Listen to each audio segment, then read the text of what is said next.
Good evening and welcome back to Almighty Sleep. Imagine waking before the sun, pulling on 50 pounds of steel and then going to work. Not to an office, not to a meeting. To a training yard where someone is actively trying to hit you with a sword. This was Tuesday for a medieval knight. Tonight we're going inside one of history's most iconic figures, not the gleaming fantasy version from the paintings, but the real man, the routine, the weight, the faith, the food, and the quiet moments between the violence as we spend a full day inside the life of a medieval knight. So before you get comfortable, take a moment to like the video and subscribe, but only if you genuinely enjoy what I do here. And while you're settling in, tell me where you are listening from and what time it is in your corner of the world. I always love seeing the spread of places that join us for these late-night dives into history. Now dim the lights, maybe let a fan hum in the background, and let us ease into tonight's journey together. Who was the medieval knight?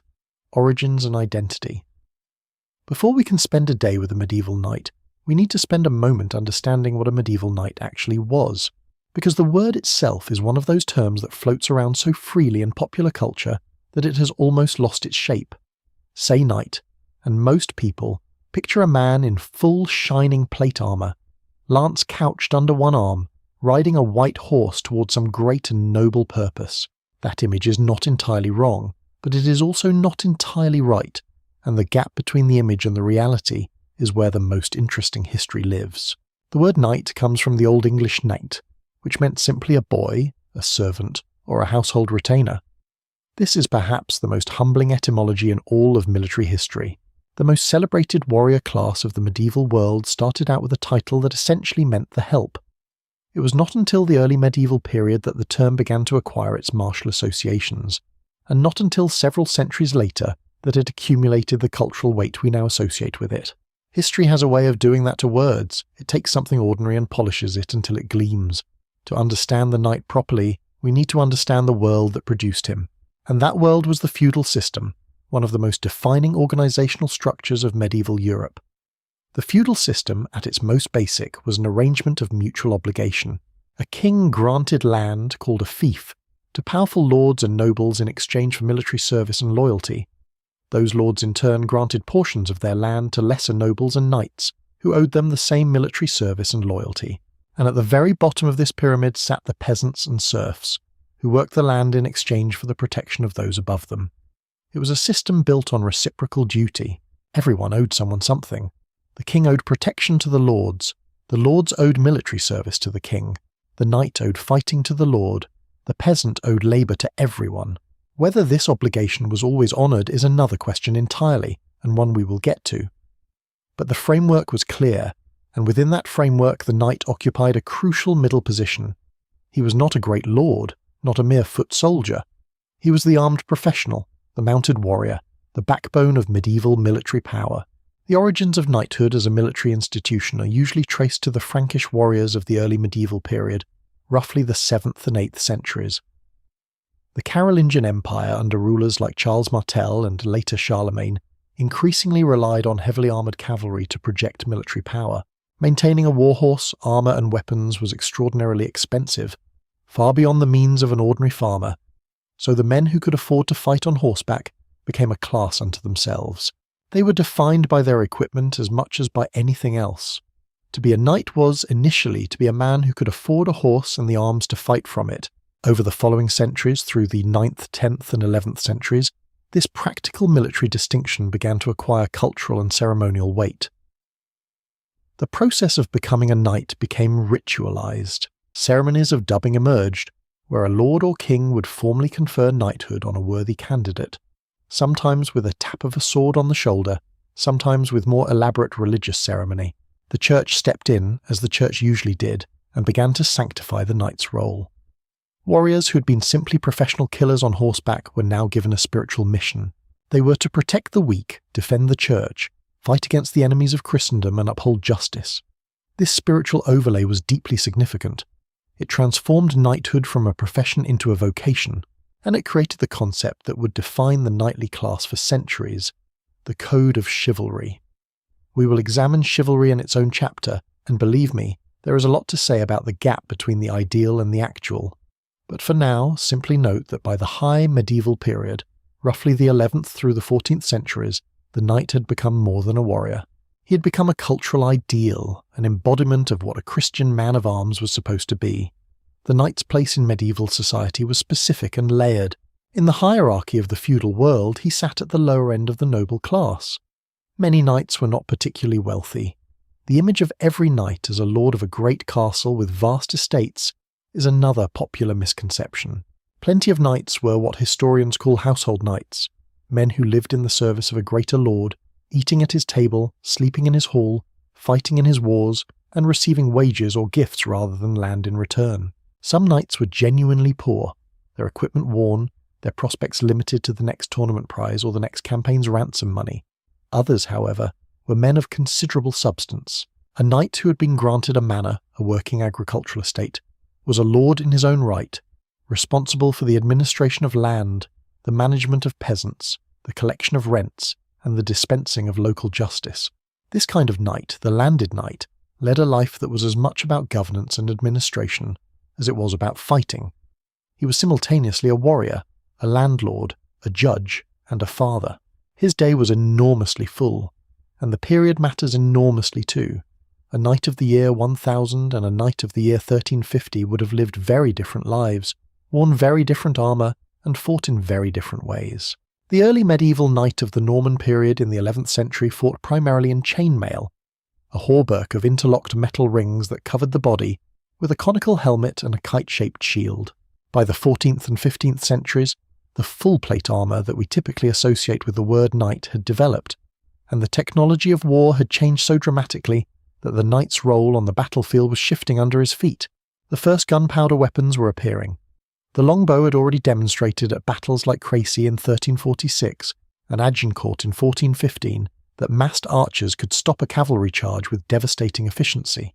The age of the knight as the unquestioned master of the battlefield was already ending, even as the cultural ideal of knighthood reached its most elaborate expression in the romances and tournaments of the late medieval period. There is something poignant about that. The reality of the knight was declining just as the mythology of the knight was peaking. But for the purpose of tonight's journey, we're going to settle ourselves into what historians often call the High Medieval period, somewhere in the late 13th or early 14th century.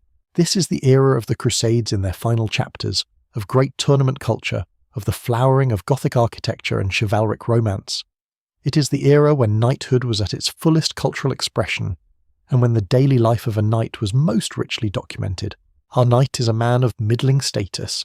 He holds a small manor, several hundred acres of agricultural land somewhere in England or France or the Holy Roman Empire.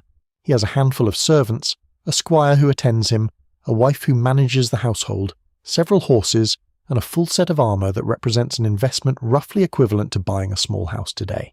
He owes military service to a lord above him, and exercises authority over the peasants who work his land. He is not a great magnate. He is not a pauper. He is the medieval equivalent of solidly professional, competent, moderately respected, and permanently busy. His life is shaped by four great forces.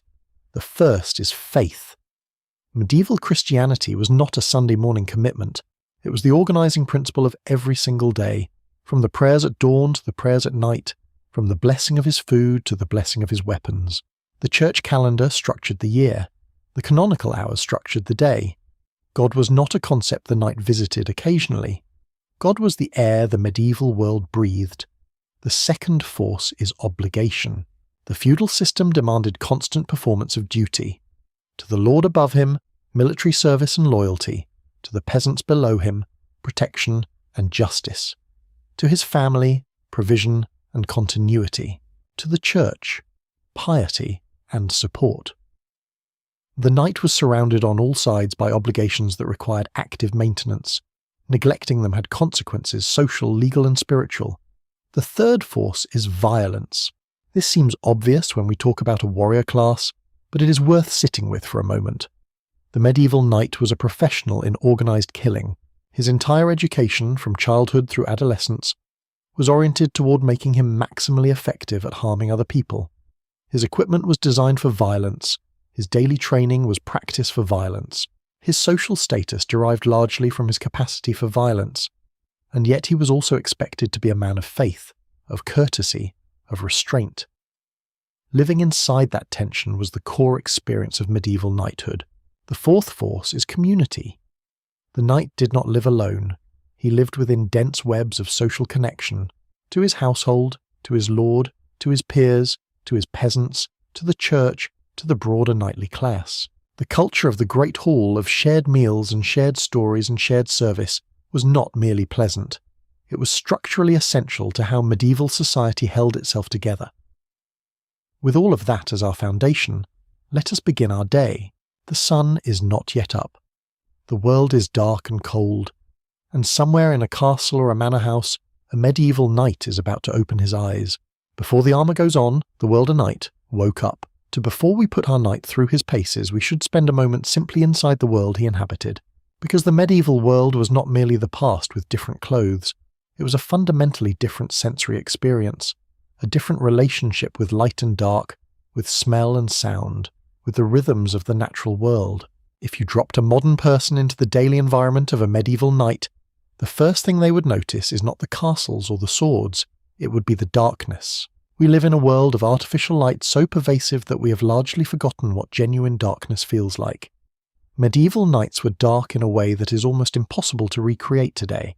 On a cloudy night with no moon, in a world without electricity, without street lamps, without the ambient glow of distant cities on the horizon, the darkness was complete. It was a physical presence. You could hold your hand in front of your face and see nothing. This darkness was not neutral. It was meaningful, even frightening. The medieval imagination populated the night with very real terrors: demons, wolves, brigands, and worse. The knight's castle or manor house existed on the edge of a landscape that was far wilder and less tamed than anything we experience today. Forests in medieval Europe were vast and genuinely dangerous. They were home to wolves and wild boars, and in parts of Eastern Europe to bears. They were also home to outlaws, men who had been cast out of society and survived by any means available. The roads between settlements were poorly maintained and frequently unsafe. Travel after dark was something only the desperate or the foolish attempted, and yet the physical world also had a beauty to it that is hard to recover. The night sky over a medieval manor would have blazed with stars in a way that most people alive today have never seen. The Milky Way would have been clearly visible, a great smear of light across the darkness. The sounds of the night were organic: wind in trees, owls, the distant bark of a dog, the occasional cry of some unknown animal in the dark. The silence that underlay all of it was the silence of a world without engines. The physical structure of the knight's home varied enormously depending on his wealth and status. The most powerful lords lived in great stone castles, enormous defensive structures that combined military function with household living. But our knight of middling status likely lived in something more modest. Perhaps a fortified manor house, a building of stone or heavy timber with thick walls and narrow windows, defensible in a local emergency but not designed to withstand a serious siege. Around this central structure would cluster the other buildings of the manor complex: stables, a barn, a kitchen building, perhaps a small chapel, quarters for servants and the squire. The great hall was the heart of this complex. This was the multi-purpose central space where the household gathered to eat, where business was conducted, where guests were received, where entertainment happened in the evening. In the early medieval period, the lord slept in the hall with his household, a communal arrangement that emphasized the shared life of the feudal community. By the later medieval period, the lord and his family had usually retreated to a separate chamber, a solar or great chamber, where some privacy was possible. But the hall remained the center of gravity. Everything converged there. The smells of this world were extraordinary, and not always in a pleasant way by modern standards. Stone buildings were cold and often damp. Rushes, reeds spread on the floor, were a common floor covering in great halls, and they collected everything that fell on them. Food scraps, spilled ale, animal droppings from dogs, and sometimes other animals who had wandered inside. Those rushes were replaced periodically, but not always frequently enough. The smell of a medieval hall was complex: wood smoke from the great central hearth or wall fireplace, animal, food, wet wool, tallow candles or rushlights, and underneath it all the particular musty smell of old stone and damp. Add to this the smell of the stables, which were adjacent to the main buildings, and the smell of the kitchen, where enormous quantities of meat were being roasted or boiled at almost all hours, and you begin to get a sense of the olfactory landscape. It was rich, layered, and thoroughly biological. The medieval world had not yet developed our modern obsession with odorlessness. Smell was simply part of life, information about the world rather than something to be eliminated. The soundscape was equally different from our own. The loudest regular sounds were those of animals, horses neighing and shifting in their stalls, cattle lowing, pigs rooting, chickens scratching. Then human sounds, hammering from the smith's forge, the creak of wagon wheels, voices calling across the yard. Church bells, which regulated the day for the entire surrounding community, were a constant sonic presence. Medieval communities oriented themselves in time by the sound of bells in a way we now use clocks. The bells told you when to wake, when to pray, when to eat, when the day was ending. The light inside medieval buildings was produced by fire. Hearths provided warmth and some illumination. Candles and rushlights supplemented this, but they were expensive enough that they were used with some care. Tallow candles made from animal fat were the common variety, and they smelled accordingly when lit. Beeswax candles were more expensive and reserved for more important uses, including church services. The result was that medieval interiors were always somewhat dim, with pools of warm, flickering light and considerable shadow. Reading or close work required positioning yourself carefully near a light source, and the idea of doing detailed tasks after dark was genuinely challenging. Winter and summer shaped the day in ways that modern life has almost entirely erased. In summer, the days were long, work continued late, and the light made everything easier. In winter, the days were brutally short. In England, for example, winter solstice brings fewer than 8 hours of daylight, and on overcast days it barely seems to get properly light at all.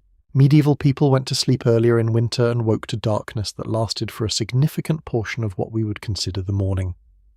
Their relationship to the sun was immediate and governing in ways we can barely imagine. The agricultural calendar dominated the year even for those like our knight, who were not personally farming. The success of the harvest determined whether the winter would be comfortable or hungry. A bad harvest meant reduced rents, hungrier peasants, reduced ability to pay for military service, and genuine hardship for the entire community. The knight was not insulated from the rhythms of the agricultural world. His wealth, his stability, his ability to maintain his horses and equipment and feed his household, all ultimately depended on the land working. Seasons brought not only agricultural rhythms but military ones. Campaigns generally happened in the summer months when roads were passable and men and horses could live off the land. Winter was a time for consolidation, for staying close to home, for managing the estate, for training and maintenance. The military year had its own rhythm, and the knight's life expanded and contracted with it.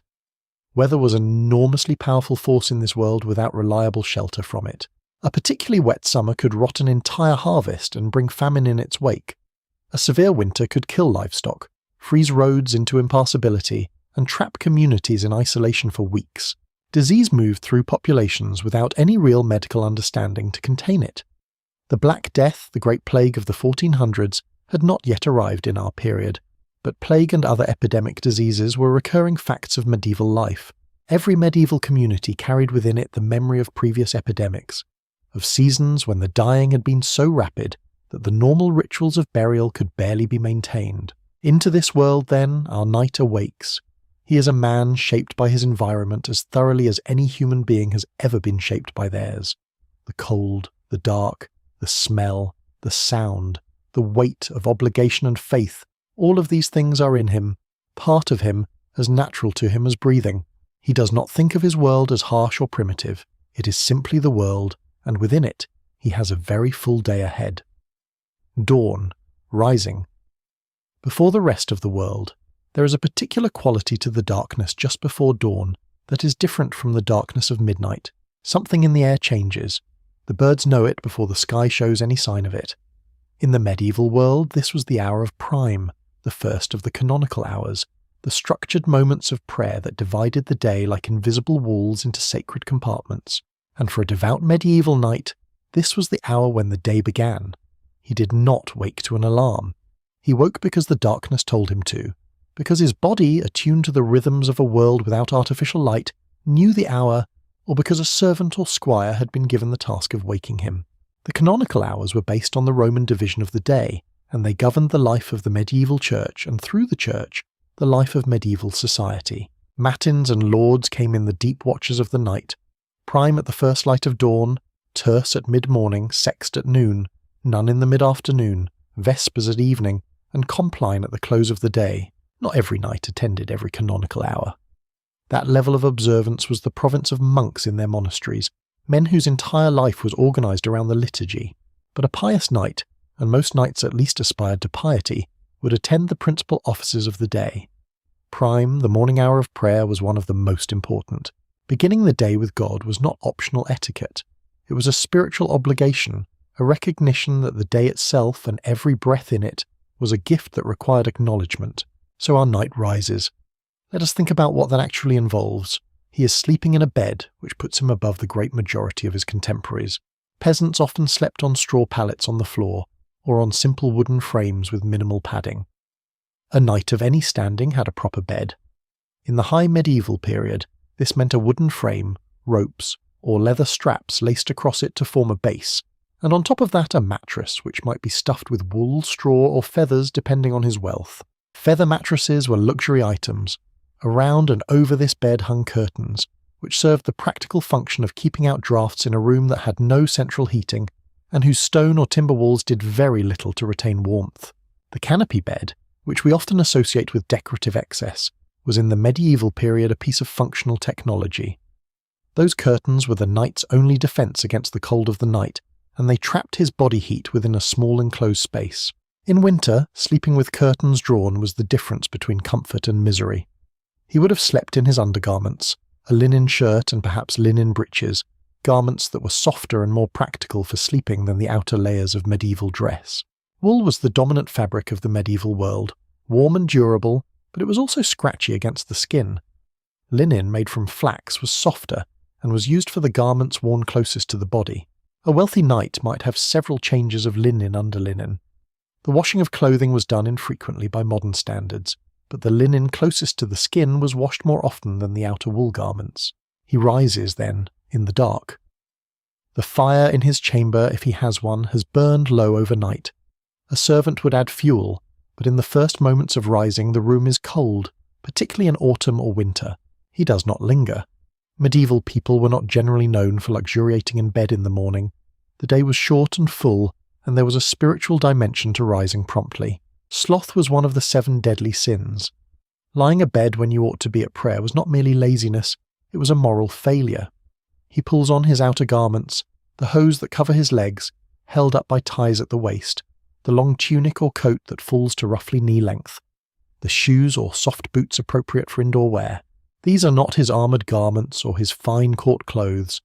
They are the practical everyday dress of a medieval gentleman of modest means, functional, warm, and presentable enough for attendance at chapel. The morning face, so to speak, of the medieval knight was an unshaved face. Shaving was done periodically, usually by a barber who came to the manor or by the knight's body servant. But it was not a daily ritual. A knight of our period might have had a beard or a significant stubble for much of the time. Teeth were cleaned with rough cloth or with small sticks, sometimes with salt and herbs, in a practice that was not entirely ineffective, but was not exactly what we would call dental hygiene. Washing was done with water carried by servants in a basin. Cold water in winter, occasionally warmed water if the household ran to that level of organisation. Hair was generally worn at shoulder length or somewhat shorter for knights of our period, combed or arranged after rising. The care of hair and beard was taken seriously as part of personal presentation. A knight who appeared slovenly in his grooming was making a social statement about his self-regard, and not a flattering one. Appearance mattered in the medieval world in ways that were deeply tied to status and reputation, and now he goes to the chapel. This is the spiritual engine of the knight's day, and we should not rush past it. The castle or manor chapel was a small, often beautiful space. Even relatively modest establishments had chapels because daily worship was not optional. A chaplain, a clergyman employed by the household, would lead the services, hear confessions, and provide the religious infrastructure that the household required. The chaplain was an important member of the knight's establishment, not merely a ceremonial addition, but a practical necessity. The chapel at dawn was lit with candles, the only light available. The smell of candle wax and incense was distinctive, warm and sweet against the cold morning air. The liturgy of prime was in Latin, as all church services were in the medieval period.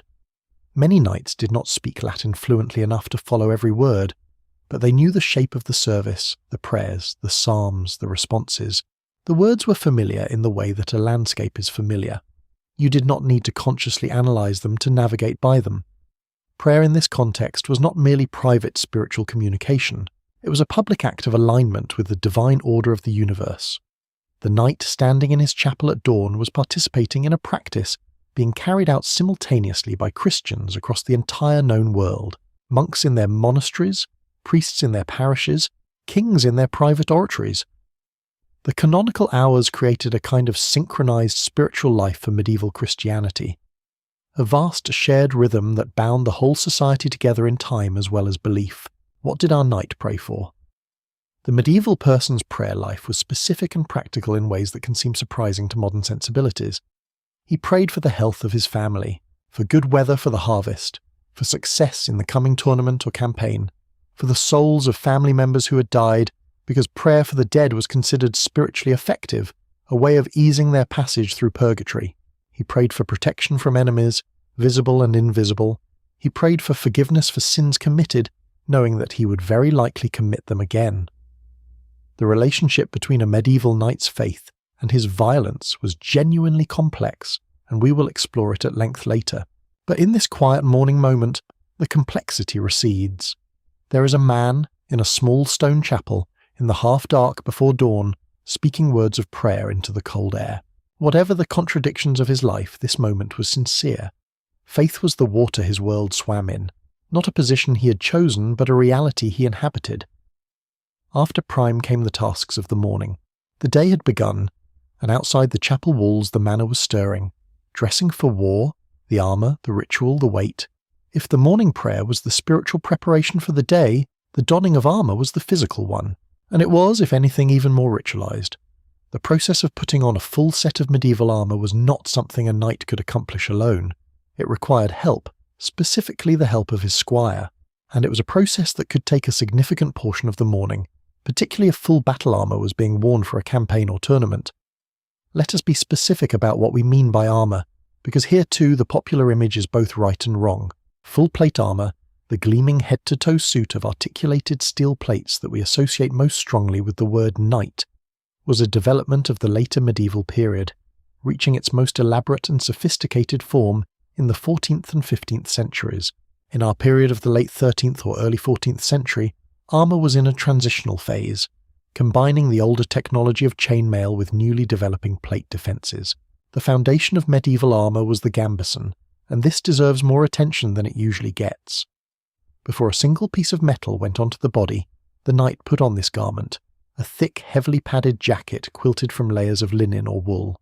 The gambeson served multiple critical functions.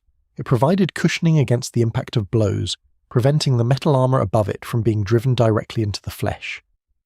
It provided warmth, which was not a trivial consideration when you were spending hours in metal armour in northern European weather, and it prevented the chainmail above it from chafing the skin raw. Wearing armour without a gambeson would have been brutally painful and probably dangerous in ways unrelated to enemy weapons.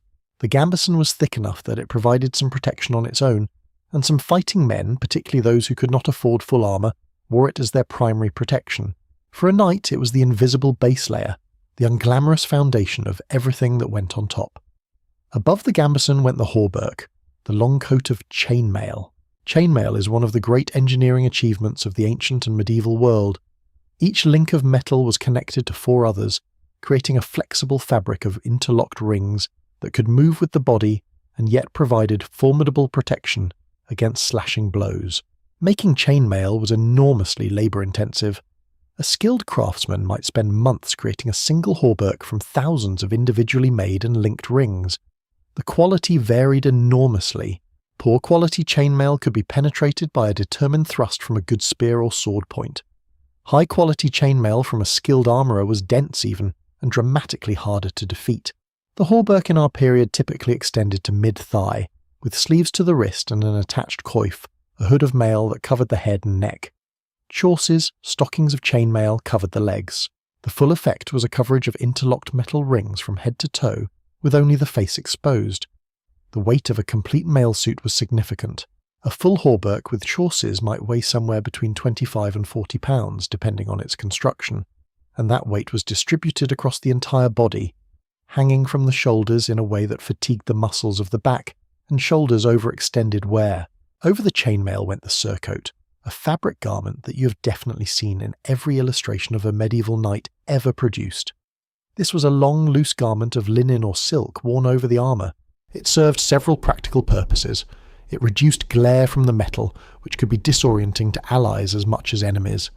It provided some insulation, both warming in cold weather and cooling in hot by reflecting sunlight away from the metal beneath. And crucially, it bore the knight's heraldic colours and devices, his visual identity on the battlefield and the tournament ground. The surcoat was the medieval equivalent of a uniform, a jersey number, and a statement of identity all at once. In the chaos of a medieval battle, when combatants were covered head to toe in metal and moving in a press of bodies and noise and dust, the ability to identify friend from enemy was literally a matter of life and death. A knight's surcoat, bearing his distinctive heraldic design, allowed allies to recognise him and enemies to mark him as a target worth pursuing, since capturing a knight of rank meant ransom money. The helmet of our period came in various forms depending on the specific decade and region. The Great Helm, a flat-topped cylindrical helmet that covered the entire head and face, was in use in our period, though it was somewhat awkward and restrictive. It offered excellent protection but severely limited vision and was suffocatingly hot in any kind of physical exertion. More common for general use was the bassinet, an open-faced helmet with a pointed crown that could be fitted with a movable visor. Padding inside the helmet, the arming cap worn beneath it, and the coif of mail combined to cushion blows and keep the helmet from wobbling on the head. Then came the additional plate defences that were developing in our period. Gauntlets of plate or metal reinforced leather for the hands, polins, metal caps protecting the knees, greaves for the lower legs, a coat of plates, sometimes called a poncer, a sleeveless garment of overlapping metal plates worn over the hauberk, providing additional protection to the torso. The shield completed the defensive ensemble. In our period, the classic shield was the heater shield, named for its shape resembling the base of a clothes iron, a pointed bottom and broad top. It was made of wood covered in leather and sometimes reinforced with metal edging. The knight's heraldic device was painted on it. On horseback, the shield was used primarily to protect the left side of the body, the side facing an opponent in a joust or encounter. On foot, it became a more active tool of defence. Now the process of putting all of this on. The squire began with the gambeson, helping to pull it over the lord's head and arrange it properly. Then came the mail chausses for the legs, which required careful fitting and lacing. Then the hauberk itself, a garment heavy enough that having someone to help lift it over your head and settle it properly on your shoulders was not merely convenient but necessary. Then the surcoat. Then the appropriate helmet, which might need to be fitted with padding adjusted for the day's purpose. Then the gauntlets and other plate elements. The whole process, done carefully and correctly, might take anywhere from 20 minutes to over an hour depending on the complexity of the armour being worn and the experience of the squire. It was a methodical, physical, intimate process. The squire was in very close proximity to his knight, handling his lord's limbs, buckling straps at the back, checking fastenings that the knight himself could not see. This physical intimacy was a feature of the relationship rather than an accident. The squire's knowledge of the knight's armour, of every buckle and lacing and adjustment, was part of what made him valuable. And here is something worth sitting with. The weight of a fully armoured medieval knight was genuinely impressive. The armour itself, in our period, might weigh between 30 and 50 pounds. Add the weight of the weapons he carried, the sword, the lance, the shield, and the knight was carrying a substantial burden. Modern tests with replica armour have shown that knights could move, climb, mount horses, and fight in their armour with reasonable agility. The image of the armoured knight being hoisted onto his horse with a crane is a myth, but it was still exhausting work, and the sustained physical effort of wearing full armour in combat was immense. There is also something psychologically significant about the process of arming. Later medieval culture was deeply aware of the symbolic dimension of the knight's equipment. Romances and manuals of chivalry describe the donning of each piece of armour in terms of its spiritual meaning. The sword represented justice, the shield represented faith, the helmet represented hope. Whether or not our particular knight went through this symbolic interpretation each morning, the culture that surrounded him certainly did, and the process of arming would have carried at least some sense of ritual transition, of moving from the domestic man to the martial one. When the armour was finally on, the knight stood transformed. The man who had risen in the cold dawn, who had said his prayers in a small stone chapel, who had washed his face in cold water and combed his hair, was now something else. He was a weapon, a machine for organised violence, walking upright. The armour did not only protect him, it announced him. It was a statement about his place in the world, his training, his wealth, his profession. Other men looked at him differently. He moved differently. The weight and restriction of the armour changed his gait, his posture, his relationship to space. In this armoured state, he was simultaneously more powerful and more vulnerable than he appeared. More powerful because the armour made him genuinely dangerous, protected against casual violence in ways that ordinary people were not. More vulnerable because the process of maintaining, repairing, and replacing armour was expensive and technically demanding. And because for all its protection, armour had weaknesses, places where a determined and skilled opponent could find the gap between plates, the joint that moved in a predictable way, the visor that could be lifted with a blade. Every piece of armour had its answer. The history of medieval warfare is in part the history of armour and its defeats, but all of that is for later in the day. For now, our knight is armed and the morning is waiting.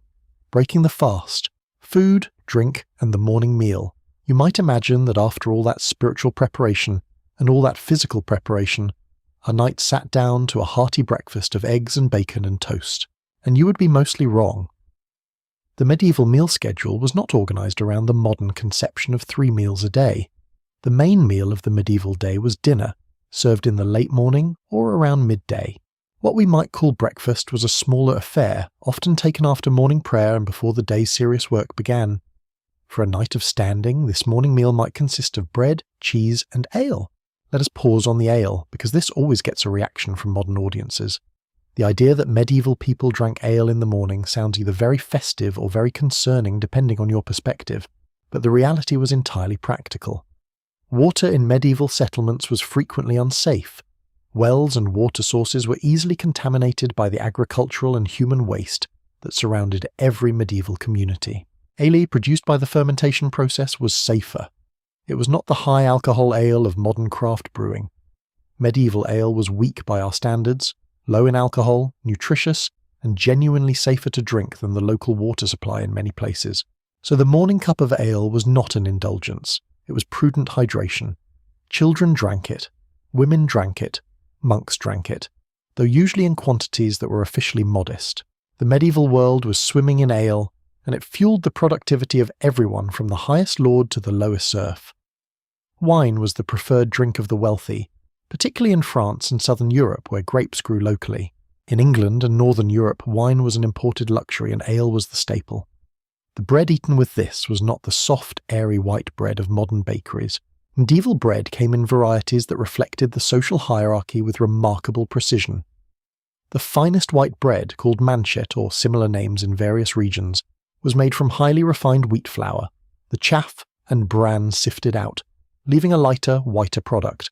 This was the bread of the nobility. Below it, a range of coarser breads used progressively less refined flour, incorporating more bran, rye, barley, and oat flour. The bread of the poor was dark, dense, and substantial.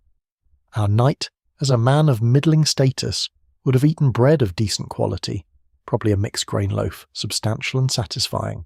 Cheese was a staple protein in the medieval diet and came in forms ranging from fresh soft cheeses, similar to modern cottage cheese, to hard-aged cheeses that could be stored through winter.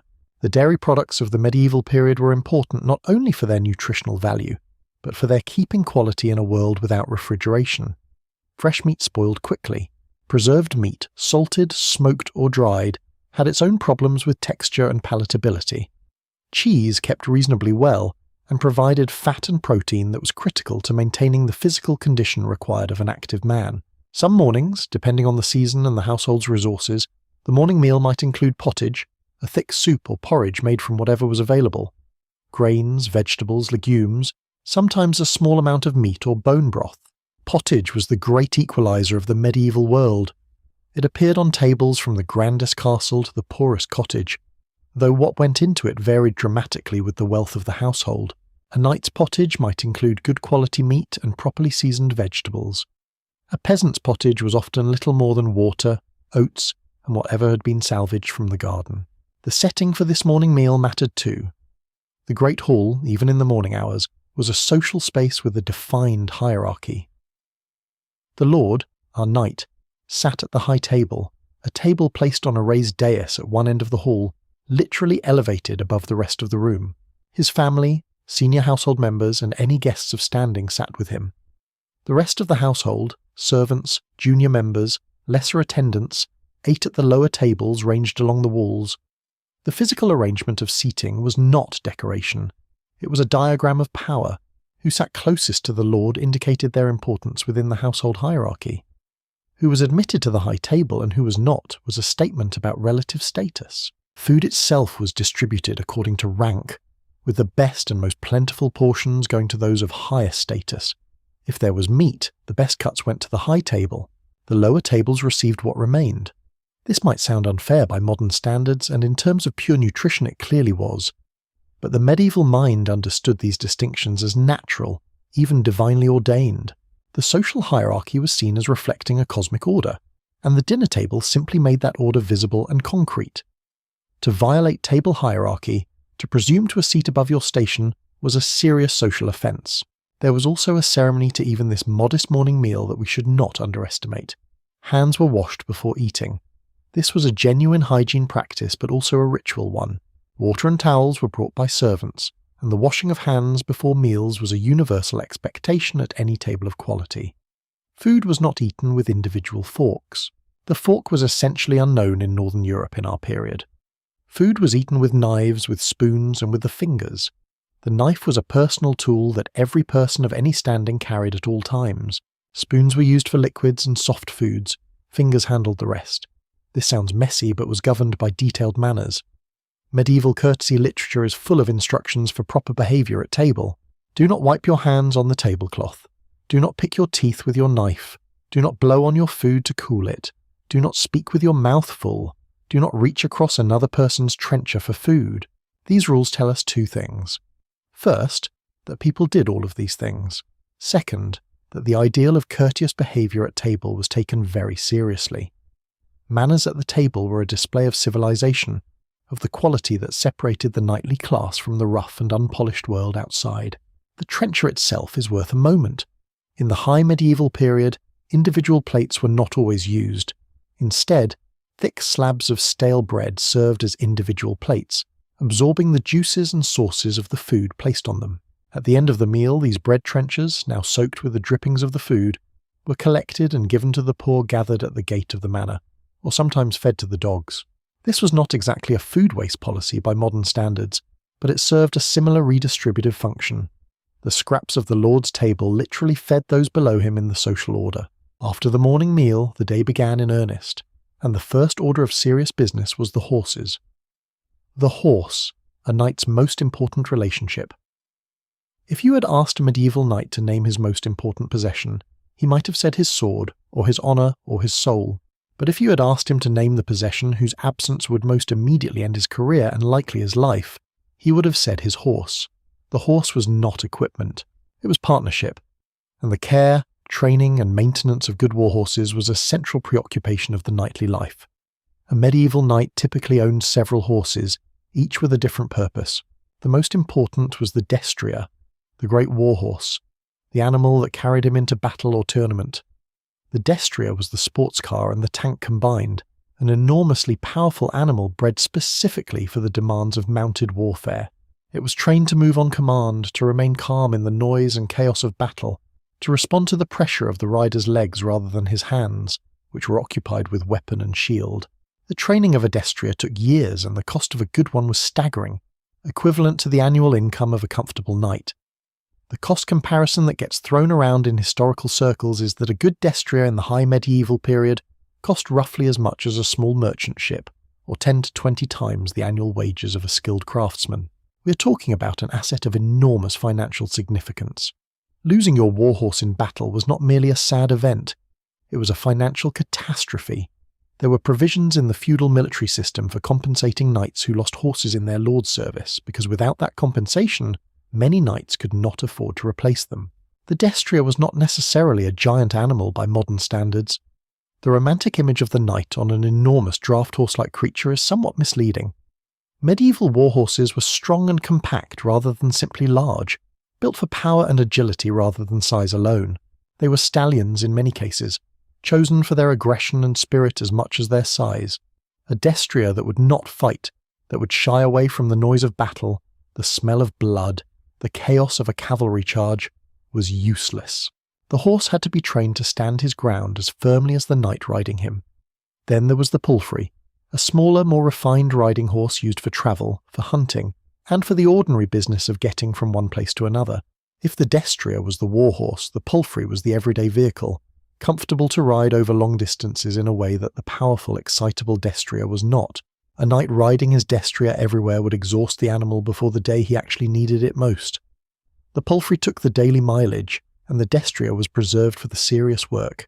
The rouncey was the workhorse of the knightly stable, a more ordinary riding horse that could serve in a variety of capacities, carrying baggage, serving as a spare mount, or being ridden by the squire.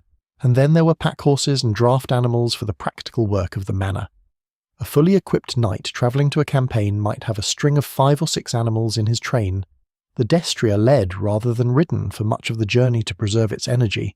The palfrey as his riding horse, the rouncey for the squire, and pack horses for armour, supplies, and equipment. The morning care of the horses was the squire's primary responsibility. Before the knight himself had finished his morning prayers, the squire would already have been in the stables, checking on the animals, ensuring they had been properly fed and watered, mucking out stalls, checking for signs of lameness or illness. Medieval horsemanship was practical and empirical. The science of veterinary medicine was primitive by modern standards, but stable hands and squires developed considerable knowledge of horse health through experience. They knew how to check legs for heat that indicated inflammation, how to clean and pack hooves, how to manage minor cuts and abrasions. A sick or lame horse was a crisis. There were no quick veterinary fixes, no antibiotics, no x-rays to check for fractures. If a warhorse went lame before a tournament, the knight might be unable to compete. If a destrier was seriously injured in battle, it was likely to die. The medieval knight's relationship with his horses was therefore one of constant attentive care, because the health of the horses was directly tied to his ability to fulfill his role. Our knight would visit the stables as part of his morning routine, not just leaving this entirely to the squire. The inspection of his horses was something he did personally, checking the condition of the animals, noting anything the squire had missed, assessing whether the destrier was in good condition for the training or activity planned that day. This was not merely the behaviour of a careful owner, it was professional duty. A knight who did not understand horses, who could not assess their condition and manage their training, was not properly doing his job. The bond between a knight and his warhorse is one of those things that the Romantic tradition has not actually exaggerated. The relationship was real, and it mattered. A destrier that had been worked with over years, that had learned its rider's weight and signals, that had been through the noise and chaos of tournaments and battles alongside him, was a genuinely irreplaceable partner. Stories of knights mourning their warhorses with genuine grief are not merely romantic sentiment. They reflect the reality of what that animal represented in practical and emotional terms. The feeding of warhorses was also a serious matter. Medieval warhorses required good quality fodder to maintain the physical condition necessary for their work. Grain, particularly oats, was the primary feed supplement, providing concentrated energy beyond what pasture grass alone could supply. In our period, before the devastating crop failures and plague of the 14th century, grain was generally available to those who could afford it. But in times of shortage, the competition between feeding horses and feeding people was real, and occasionally fraught. On campaign, feeding horses was one of the most challenging logistical problems of medieval warfare. An army on the move through friendly territory would need to source fodder from the local countryside, either purchasing it or simply taking it, which was a source of endless tension between armies and the populations they passed through. Through hostile territory, the problem became even more acute. Horses that were not properly fed lost condition quickly, became weak, and became unreliable in exactly the situations where reliability was most critical. The grooming of the horses, the cleaning, brushing, and checking of the coat and skin was also part of the morning routine. A well-groomed horse was a statement about its owner, the same way that a well-maintained sword or a well-repaired set of armour was. Neglect of the horses reflected on the household's overall discipline and competence. The squire who presented his lord with filthy, poorly groomed horses was a squire who would hear about it. Morning training, the daily grind of becoming lethal. Here is the thing about medieval knights that the romantic tradition handles reasonably well, and that is how hard they worked at the physical craft of warfare. Being a knight was not a status you were handed and then enjoyed at leisure. It was a skill, constantly maintained, constantly practiced, constantly refined. The medieval knight's level of physical training would be recognizable to a modern professional athlete, and in some respects the demands placed on him exceeded anything a modern athlete faces. The training began in childhood. Boys who were going to become knights entered training as pages at around 7 years old, typically sent to the household of a lord to begin their education in the arts of war and the practices of courtly life. As pages, they learned to ride, to handle small weapons, to attend at table, to observe the behaviour of knights and lords, to understand the structures and etiquettes of the feudal world. This was not formal schooling in the modern sense. It was an apprenticeship in an entire way of life. Around 14, a page who showed sufficient promise was promoted to squire, the direct attendant of a knight, and the nature of the training intensified dramatically. The squire was expected to practice with weapons daily, to joust, to wrestle, to strengthen himself through physical exertion that was relentless and unforgiving. The goal was not fitness for its own sake. It was the production of a human being who could function effectively under the extreme physical and psychological demands of medieval combat. Our knight, then, is a man who has been in serious physical training since the age of 7 or 8, with perhaps 15 to 20 years of increasingly demanding practice behind him. His body reflects this. Medieval knights who have been studied through skeletal remains show distinct physical characteristics. The right arm is typically more heavily developed than the left, from years of sword practice. The shoulders, back and core are overdeveloped. There are signs of repeated minor injuries, particularly to the shoulders and hands. It is the body of a professional whose physical instrument has been shaped entirely by their profession. The morning training session was a fixture of the knight's daily routine. For a knight at home on his manor, not currently on campaign, the morning after prayers and breakfast would typically include some form of weapons practice or physical conditioning. This might take place in the training yard, a dedicated space within the manor or castle complex designed for this purpose. The quinton was one of the standard training tools of the period. You have probably seen it without knowing the name. It was a pivoting post with a flat board or shield on one arm and a weighted sandbag or other counterweight on the other. The knight or squire would ride at the quinton with a lance, strike the board, and then had to move quickly enough that the swinging counterweight did not catch him in the back as the device rotated. It sounds almost comic, but it was an excellent training tool for developing the accuracy, timing, and horsemanship required for effective jousting. Getting hit by the counterweight when it swung around was both humiliating and physically unpleasant, which was the point. Sword work required a partner, and here the squire's role was central. The squire was expected to practice against his knight, and the knight was expected to take this training seriously. Swordsmanship was a sophisticated martial art with a genuine technical tradition. The famous fighting manuals of the period, from Hans Talhofer in the 15th century to earlier manuscripts, show complex systems of cuts, thrusts, guards, and grappling techniques that were codified and taught systematically. The longsword, the primary weapon of a knight fighting on foot, was not swung wildly.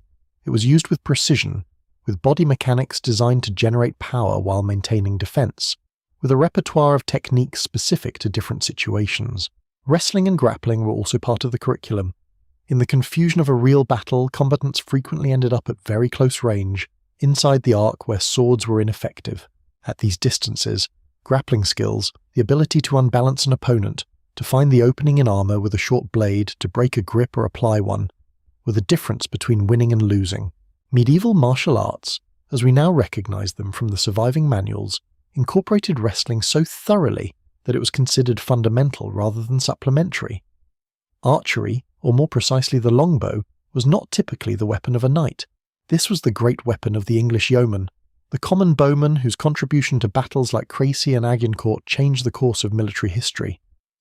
A knight would not practice with the longbow as a primary weapon, but he would be well aware of it, would understand its capabilities and limitations, and would practice throwing and other range skills.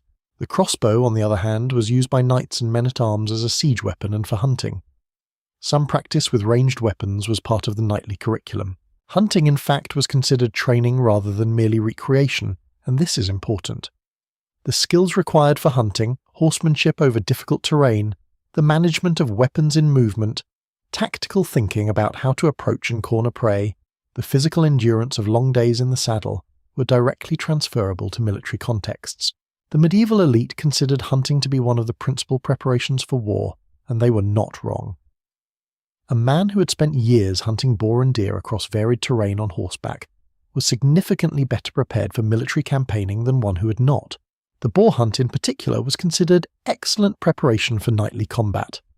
Boars are genuinely dangerous animals. An adult boar can weigh 200 kilograms and has tusks capable of opening a man from groin to chest with a single upward slash. Hunting boar on horseback with a spear required nerve, skill, and the ability to maintain composure under the threat of serious injury, all qualities directly applicable to the battlefield. It was, in other words, violence practice with a movable target. And here is the physical reality we should not shy away from. After 15 or 20 years of this training, our knight was a very dangerous man in a way that goes beyond what modern people typically understand about historical violence. He had been training with weapons since childhood. He had competed in tournaments where serious injuries and deaths were not uncommon. He had likely been on at least one campaign, possibly several. He had received blows and given them, had learned what it felt like to be hit hard in armour, had experienced the specific physical terror of genuine combat. He was also physically exceptional in ways that are hard to appreciate without context. The research on medieval skeletal remains suggests that the muscular development of men who had trained from childhood with heavy swords and lances was remarkable by any standard. The grip strength alone required to handle a sword effectively for extended periods in a real fight, not a demonstration, was the product of years of daily practice. Modern martial artists who have tried to replicate the physical demands of medieval sword fighting have generally found it far more physically demanding than they expected. The morning training session might last anywhere from an hour to several hours, depending on the day's other obligations. After it, our knight was sweating, tired, probably a little bruised in the places where practice had been vigorous. The armour, if worn for training, would be removed and stowed by the squire. The weapons would be cleaned and returned to their proper places, and the knight would clean himself, change to cleaner garments if the training had been particularly energetic, and prepare for the next phase of the day. The squire, the shadow behind every knight.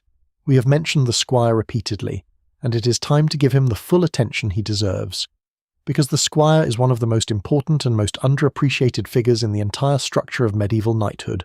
He is the support system without which the knight could not function, the apprentice who made the master possible, the shadow that attended every step. The word squire comes from the Old French esquire, which derives from the Latin scuterius, meaning shield-bearer. This etymology tells you what the squire's original function was. He carried the knight's shield. But by the high medieval period, the squire's role had expanded enormously beyond this simple task. He was simultaneously a servant, a student, a junior partner, and an aspiring peer. A squire entered the service of a knight at around 14 years of age, having typically already served as a page in a noble household for several years.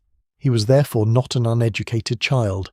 He had already received the basics of his education in deportment, riding, and household service. What the squirehood added was direct exposure to the full professional life of a knight, with all its demands. His daily duties began before dawn and ended after dark, and they were comprehensive. He woke before his knight to prepare the day. He attended to the horses in the morning. He helped his lord arm himself, performing the complex process of fitting armour that we described earlier. He carried his knight's arms on the march. He kept his sword, lance, and other weapons cleaned, sharpened, and in good repair. He attended his lord at table, serving food and drink. He accompanied the knight on all his activities throughout the day, available for whatever task arose. In battle or tournament, the squire's role was critical. He held the knight's spare weapons. He held the remount horse if the knight's primary horse went down. He was there in the moment after a joust to assist the knight, if he had been unhorsed, to check for injuries, to repair equipment quickly. In a battle, if the knight was captured, the squire might be involved in negotiating the terms of ransom, or seeking help from other knights in the party. If the knight was wounded or killed, the squire faced the grim task of recovering his lord's body or armour and bringing word back to the household. The squire was also being educated in all aspects of the knight's life and role. He watched how his lord dealt with tenants and disputes. He listened to conversations about campaign strategy and tournament tactics. He observed the social behaviour of the knightly class, learning the rituals of courtesy, the proper forms of address, the expected behaviour in different social situations. He accompanied his lord to the courts of greater lords and observed how those courts functioned. He was, in effect, in a practical education programme that covered every aspect of the life he was preparing to enter. The physical training demanded of squires was rigorous to a degree that modern observers consistently underestimate. A squire was expected to practice with weapons daily. He jousted with other squires under supervision. He wrestled, he ran, he rode. All of this was preparatory to the moment when he would himself be a knight, but it also served the immediate purpose of making him physically capable of the demanding work of attending an armoured knight, on campaign or at tournament. The relationship between knight and squire was intimate in the literal sense of the word. That is, close and involving considerable physical proximity. The squire helped his lord dress and undress. He might sleep in or near his lord's chamber. He was present at meals, at prayers, at training, at combat. This sustained intimacy created a relationship that went beyond employer and employee. In many cases, the bond between knight and squire was one of genuine affection and mutual respect, shaped by years of shared experience. Think of it this way. Your squire was there when you were unhorsed and landed badly. Your squire was there when you won at tournament and the crowd was cheering. Your squire was the one who helped you remove your armour after a day of combat, who saw the bruises and the cuts. Your squire was the one who brought you warm ale when you were cold and exhausted. That kind of sustained shared experience over years created bonds that were real, even if they were framed by the social hierarchy of the feudal world. Squires were also not without status of their own. A squire in the service of a prominent knight shared in his lord's reputation to some degree. He was expected to behave in accordance with the standards of the knightly class, with courtesy, with honour, with appropriate behaviour. A squire who behaved poorly reflected on his lord, and a lord who tolerated a badly behaved squire was not doing his job of education properly. The formal elevation from squire to knight was one of the great ceremonial moments of medieval life. The ceremony of knighting, the dubbing, was the culmination of the squire's years of preparation. It might happen on the eve of a battle, when a lord needed to quickly add fighting men to his force. It might happen at a great court ceremony, in front of an assembled gathering. It might be a relatively private affair between lord and squire. But in all its forms, it involved the formal acknowledgement that this man had completed his preparation and was now entitled to bear the arms and the title of knight. There was a custom in some periods and regions of the aspiring knight keeping a night-long vigil in the chapel before his dubbing, kneeling in prayer through the darkness, offering himself and his arms to the service of God and his Lord. This was the spiritual dimension of the transition, the acknowledgement that knighthood was not merely a professional designation, but a sacred calling. The dubbing itself, the tap of the sword on the shoulder, was the moment of transformation. After it, the man who had been a squire was a knight, with all the obligations and privileges that entailed. And somewhere in all of this, our knight was once a squire himself. He went through these same years of service, this same preparation. He carries within him the memory of what it was to be the shadow, before he became the substance. The midday meal, feasting, politics, and the great hall. If the morning meal was a practical affair of bread and ale, the midday dinner was something else entirely. This was the main meal of the medieval day, and in a prosperous household it was an event of some significance. The great hall was the stage for this performance, and performance is absolutely the right word. Medieval dining in a household of any standing was theatrical, political, and deeply meaningful in ways that modern meal culture has almost entirely abandoned. The timing of dinner varied by period and social level, but in the high medieval period it typically fell somewhere between 10 in the morning and noon, which sounds early to modern ears until you remember that the day began at dawn, that by mid-morning our knight had already prayed, trained, managed horses, and attended to other duties, and that several hours of hard physical work creates a genuine hunger, regardless of what time the clock reads. The lighter supper came in the late afternoon or evening. The preparations for dinner in a great hall began well before the meal was served. The trestle tables, long boards on movable supports were set up in the hall. In grander establishments, permanent tables might exist. The high table on its raised dais was arranged first, the position of honour and authority. The tablecloth, which was a marker of status in itself, was laid. The better the cloth, the higher the standing of the household. Cutlery, meaning knives and spoons, was placed out. Salt cellars were positioned, and this matters because the phrase being above or below the salt was a real indication of social position, with the most honoured guests sitting near the salt cellar at the high table. Water and basins were brought for the washing of hands before eating. This was the standard preliminary to any meal of quality. A servant knelt with a pitcher and a basin as the diners washed their hands, and the towel provided to dry them was another mark of household quality and care. All of this happened before a single piece of food appeared. The food itself in a prosperous medieval household was both more sophisticated and more monotonous than modern audiences expect, often at the same time. Medieval cookery for the wealthy was genuinely accomplished. The great cookbooks of the period, such as Le Viandier attributed to Taillevent or The Form of Curie from the English Royal Kitchen, describe complex dishes with multiple spices, detailed preparation methods, and considerable culinary ambition. Spices were enormously expensive, and their liberal use in wealthy cooking was a direct statement of wealth.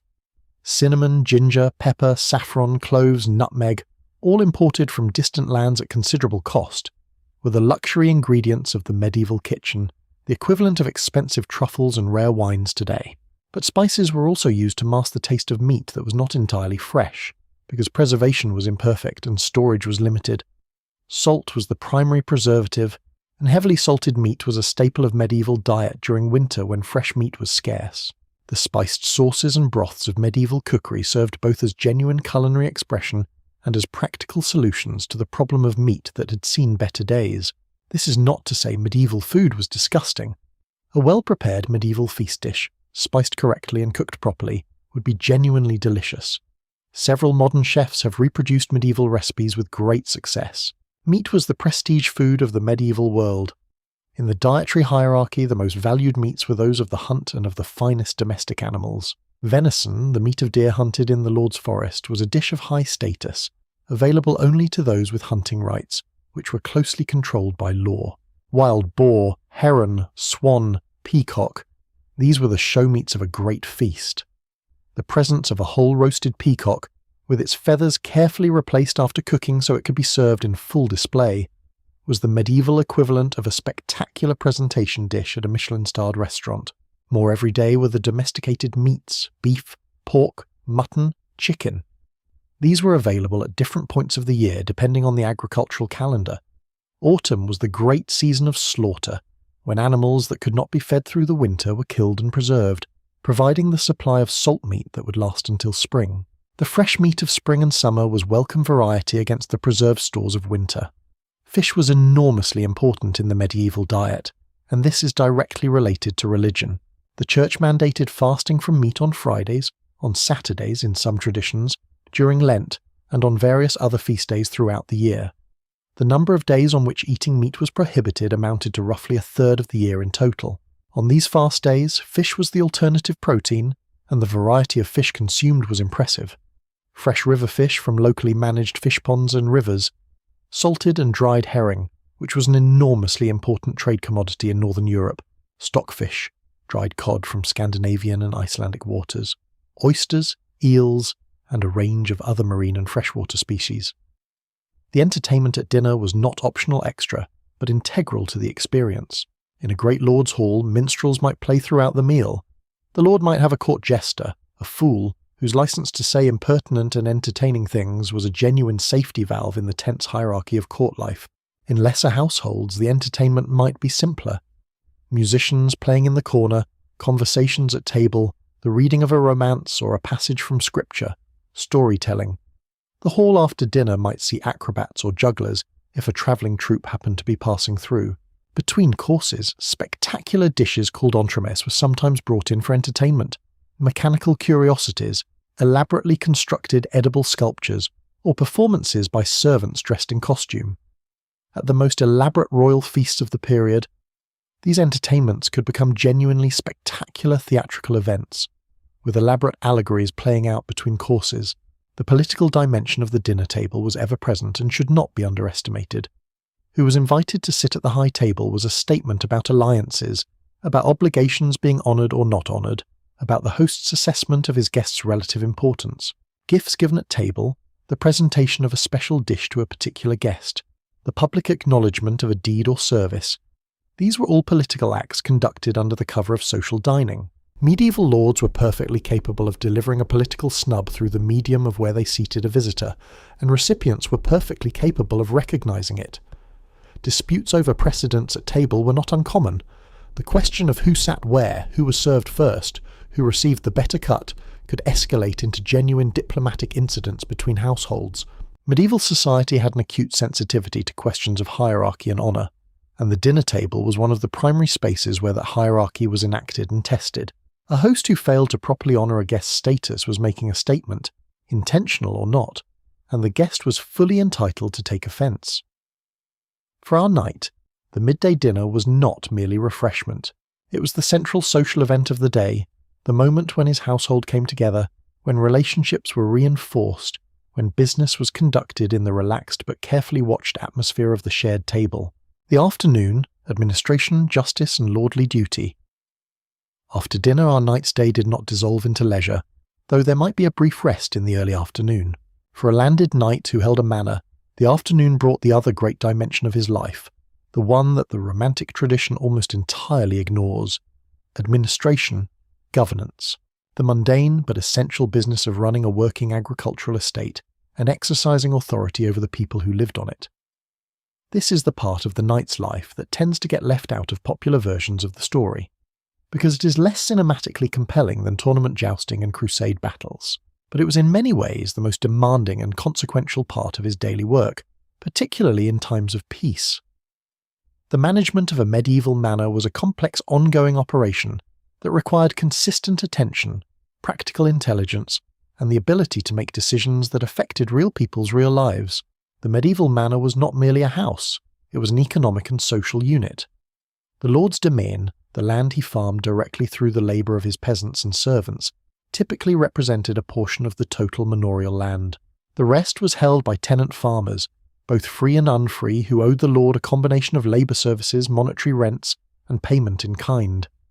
Managing these relationships, collecting what was owed, adjudicating disputes between tenants, ensuring that agricultural operations were proceeding properly, was a continuous administrative task. The reeve, a peasant chosen by the other tenants to manage day-to-day agricultural operations, reported to the lord or to his steward. The steward, if the knight was wealthy enough to employ one, was the chief administrative officer of the estate, managing accounts, supervising agricultural operations and handling much of the routine governance. For a knight of more modest means, these functions were less separated, and the lord himself was more directly involved in the details. What might an afternoon of manor administration actually look like? Our knight might hold what was called a manor court, a periodic gathering at which disputes between tenants were heard and resolved, obligations were recorded, transfers of land were formalised, and minor offences were addressed. The manor court was the basic unit of local justice in the medieval English countryside, the mechanism by which the order of the feudal world was maintained at its most immediate level. The kinds of disputes brought before a manor court were profoundly ordinary and profoundly important at the same time. This peasant's pig got into that peasant's vegetable garden and caused damage. What is the fair compensation? This tenant has not been providing his required labour service. What is the appropriate penalty? This widow holds certain land from the manor. She wishes to remarry. The lord must approve the marriage of his unfree tenants, a rite called merciat. The transfer of this field from this family to that one needs to be formally recorded. All of these things, dozens of variations and permutations, made up the work of the manor court. Our knight had to listen, to make decisions, to be fair enough that his tenants did not nurse resentments that could turn into more serious problems, and to be firm enough that his authority was respected. The local reputation of a lord for justice or injustice was not merely a question of personal character, it had practical consequences. Unfair lords faced passive resistance, work done badly on purpose, rents mysteriously unavailable at the collecting time, agricultural advice that happened to be slightly wrong.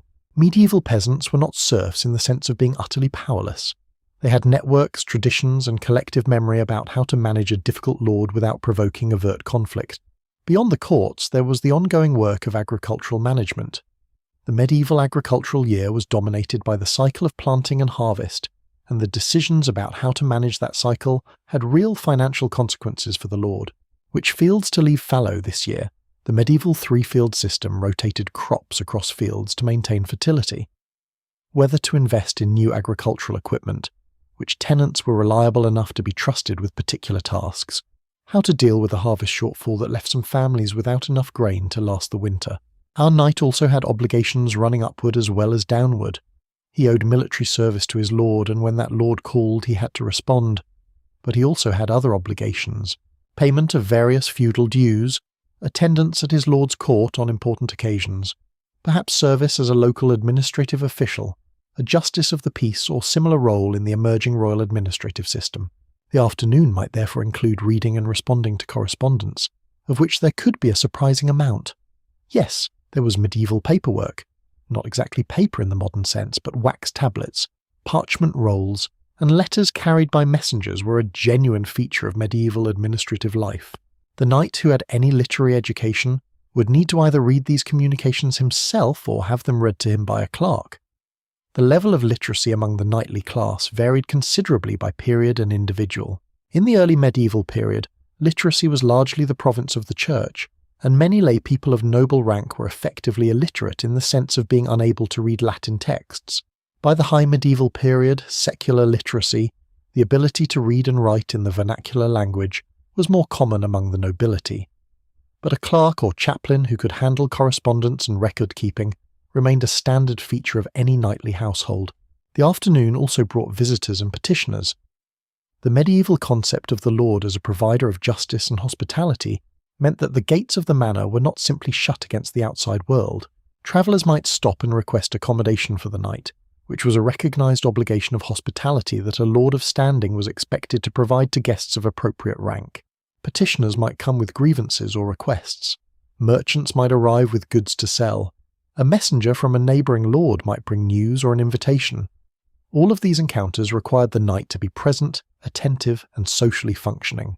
The management of the household's social relations with the outside world was part of his job, and it was a job that required the social skills of the great hall as much as the physical skills of the training yard. The tournament, glory, danger, and the business of violence. The tournament. Even the word carries a kind of energy, a compressed excitement that has not faded in 800 years. And if there is one aspect of the medieval knight's life that has survived most vividly in popular imagination, it is this: the great spectacle of armoured men on horseback, charging each other across a field while a crowd roars and pennants stream in the wind. But the tournament was also a business, a dangerous, sometimes lethal, carefully organised business that served multiple functions simultaneously: social, military, economic and political. To understand it properly, we need to set aside the fairy tale version, at least temporarily, and look at what it actually was. The earliest tournaments, which began appearing in the 11th and 12th centuries, were not the elegant, regulated events of later medieval romance. They were organised free-for-alls, large-scale melees, in which groups of knights fought against groups of knights across wide stretches of countryside, using weapons that were barely blunted if at all. These early tournaments were genuinely dangerous. Knights were killed in them routinely. They were condemned by the church, which periodically forbade Christians to participate in them, and denied Christian burial to those who died in them. None of this stopped the knights from fighting in them with enormous enthusiasm. The reason is simple and rather pure from the perspective of a professional warrior. The tournament was the closest thing to real war that existed in peacetime. It kept skills sharp, it tested equipment, it gave young knights experience of the chaos and physical intensity of armed combat, and crucially, it provided an income, because the great economic engine of the tournament world was ransom. When a knight unhorsed or defeated another knight in a tournament, he did not simply score a point and move on. He took the defeated knight prisoner and held him for ransom. The ransom consisted of the defeated knight's horse, his armour, and sometimes a cash payment.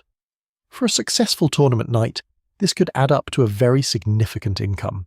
William Marshall, one of the most famous knights of the 12th century, essentially financed his career rise from a younger son with limited prospects to one of the most powerful men in England through tournament winnings. He and a partner travelled the tournament circuit of France like professional prize fighters, capturing night after night and collecting the ransoms. This is an important corrective to the purely romantic image of the tournament as a display of noble virtue. Yes, it was that. But it was also, frankly, a business model. A successful tournament knight was a professional athlete who generated income through superior performance. A knight who was consistently good enough to beat others and take their expensive equipment was a knight who could afford to upgrade his own equipment, improve his horses, and build the kind of reputation that led to household positions with powerful lords and the kind of alliance marriages that improved family prospects. The joust, the head-to-head single combat between two mounted knights with lances, became the central event of tournaments as the period progressed and as church pressure and royal regulation began to bring some order to the chaos of the early melee. The joust is the image that most people carry when they think of the tournament, and in the high medieval period it was certainly the most dramatic and most watched event. The basic mechanics of the joust were straightforward. Two knights faced each other from opposite ends of a course, either separated by a barrier called the tilt, which was added in the later medieval period to prevent the horses from colliding, or in earlier periods without such a barrier. At the signal they rode toward each other at full gallop, aiming their lances at the opponent's shield or body. The goal was to strike the opponent hard enough to unseat him, to break your lance on him, which counted as a hit, or to demonstrate superior riding and accuracy. What is less straightforward is the physical reality of the joust. A destrier moving at full gallop has considerable momentum. A lance, typically somewhere between 10 and 14 feet long, was a heavy pole of wood, and the force of the impact when two such lances connected, one held against the body of a fully armoured rider moving at speed, was staggering.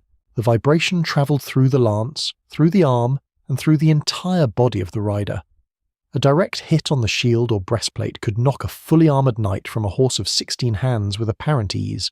Being struck hard enough to be unhorsed meant hitting the ground from the height of a horse's back, in armour, at speed. People were hurt. People were killed. The development of the Joust of Peace, which used blunted lances and specially designed armour, reduced casualties compared to the earliest tournaments. But the inherent danger never disappeared. Henry II of France was killed in a jousting accident in 1559 when a lance fragment entered his visor and pierced his eye, and he was an experienced knight protected by the finest armour his court could produce. The social spectacle of the tournament was as important as the combat itself. A great tournament was a gathering of the knightly class from the surrounding region, sometimes from farther afield if the prestige of the event warranted it. Around the combat ground grew a temporary city of tents and pavilions, each decorated in the heraldic colours of the knight who occupied it. Merchants, tradespeople, food sellers, entertainers, and spectators flooded into the tournament ground. The stands erected for the high starter spectators were a stage set, and the women of the noble class seated in prominent positions were both audience and inspiration. The role of women in tournament culture is one of the more interesting and complex aspects of the whole institution. The Romance tradition of the period insisted that a knight fought in tournament for the honour of his lady, that he wore her favour, a glove or a scarf or a ribbon, and that victory was dedicated to her. This is not pure fantasy. The giving of favours by high-status women to knights competing in their honour was a real practice, and the tournament was one of the primary social arenas where the interplay between the knightly class and the women of their world was most publicly enacted. But it was also political. A tournament attendance list was a census of the region's knightly class. The lords who organised tournaments were demonstrating their wealth, their generosity, and their power through the spectacle they provided. A great lord who could attract dozens of knights to a tournament in his grounds, who could provide generous prizes and lavish entertainment, was demonstrating the kind of prestige that attracted military allegiances. The tournament was advertising as much as anything else. The prizes at tournaments varied. In early unregulated events, the ransom system meant that the prize was whatever you could capture. In later, more regulated events, formal prizes were established by the organising lord. These might include valuable objects, items of clothing or armour, jewels, horses, or cash payments. The heralds, those crucial officials of the tournament world, announced combatants, tracked the scoring and awarded the prizes. Their role in managing the ceremony and protocol of the tournament was indispensable. For our knight, tournament participation was both a professional obligation and a genuine pleasure. It was where he tested himself against peers, earned the reputation that was the currency of his social world, potentially improved his financial position through ransoms, and participated in the great social gathering of the knightly class. Even if he did not win, the tournament was an environment in which his skills, his equipment, and his conduct were on display and subject to the judgment of his peers. That judgment mattered enormously in a world where reputation was perhaps the most important asset a knight possessed. War, when the day in the life became a matter of life and death. Everything up to this point has been preparation. The prayers, the training, the tournament, the administration of the manor, All of it pointed toward the moment when the preparation became reality, when the knight went to war. It is important to be clear about something. War in the medieval period was not a constant state of affairs for most knights in most places at most times. The image of medieval Europe as a place of perpetual warfare is somewhat exaggerated. There were certainly periods and regions of intense conflict. The Crusades, the 100 Years' War between England and France, the various civil conflicts within kingdoms, the ongoing struggles against nomadic incursions in Eastern Europe. But between these major events, there were extended periods of relative peace, during which knights lived as we have been describing, maintaining their skills, managing their estates, attending tournaments. When war did come, however, it came comprehensively and it changed everything. The summons to military service was one of the fundamental obligations of the feudal system. When the lord called, the knight answered. The standard feudal obligation in England was 40 days of military service per year, though this was subject to considerable variation by region, period and individual arrangement. For 40 days, the knight served at his lord's expense. Beyond that, he expected payment. The cash economies of medieval warfare are often overlooked in favour of the purely feudal framing, but by the high medieval period, most major military operations involved pay as well as obligation. The process of preparing for campaign began well in advance of the actual departure. Armour was inspected and repaired, gaps closed, buckles replaced, chainmail links checked, and any broken ones replaced. Weapons were sharpened and cleaned. Horses were evaluated. Which animals were fit for a campaign? Which needed more time? A horse that went lame halfway through a march was worse than no horse at all in many ways. Supplies had to be organised. A knight did not go to war alone. He brought his squire, his horses, probably a servant or two, and enough equipment and supplies to sustain himself and his small contingent for the duration. The experience of the march, the movement of an army from one place to another, is one of the great underestimated experiences of medieval military life. Medieval armies moved slowly by modern standards. The pace of a marching army was set by its slowest element, which was usually the supply wagons. 20 miles per day was a good day's march. Cavalry could move faster in theory, but an army that outran its supply wagons was an army that quickly ran out of food, and an army without food became an undisciplined mob very quickly. The roads of the medieval period range from reasonable to genuinely terrible. Roman roads, where they still survived and had been maintained, were far superior to anything built in the early medieval period, but many routes were simply tracks worn into the landscape by use, perfectly adequate in dry summer weather, and becoming quagmires of mud in autumn or after heavy rain. An army crossing a muddy stretch of road left it significantly worse for those who came after. The logistics of medieval campaign were a constant battle against the limitations of infrastructure, weather, and the consuming appetites of large numbers of men and animals. Foraging and provisioning were constant preoccupations. An army in friendly territory would purchase supplies from local communities, a process that worked reasonably well when the army was disciplined and the communities had surplus to sell. An army in hostile territory foraged, which was a polite term for organised theft. The devastation left by a medieval army passing through an area was substantial. Fields stripped of crops, livestock driven off, buildings burned.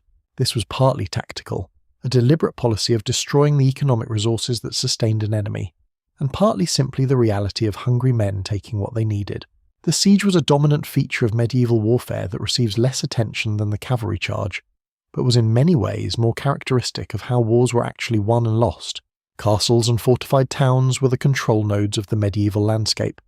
If you could not take them, you could not control the territory they commanded, and taking them was laborious, expensive, and slow. A medieval siege might last months or even years if the defenders were well supplied and determined. The besieging army surrounded the fortification, attempting to cut off all supply and communication.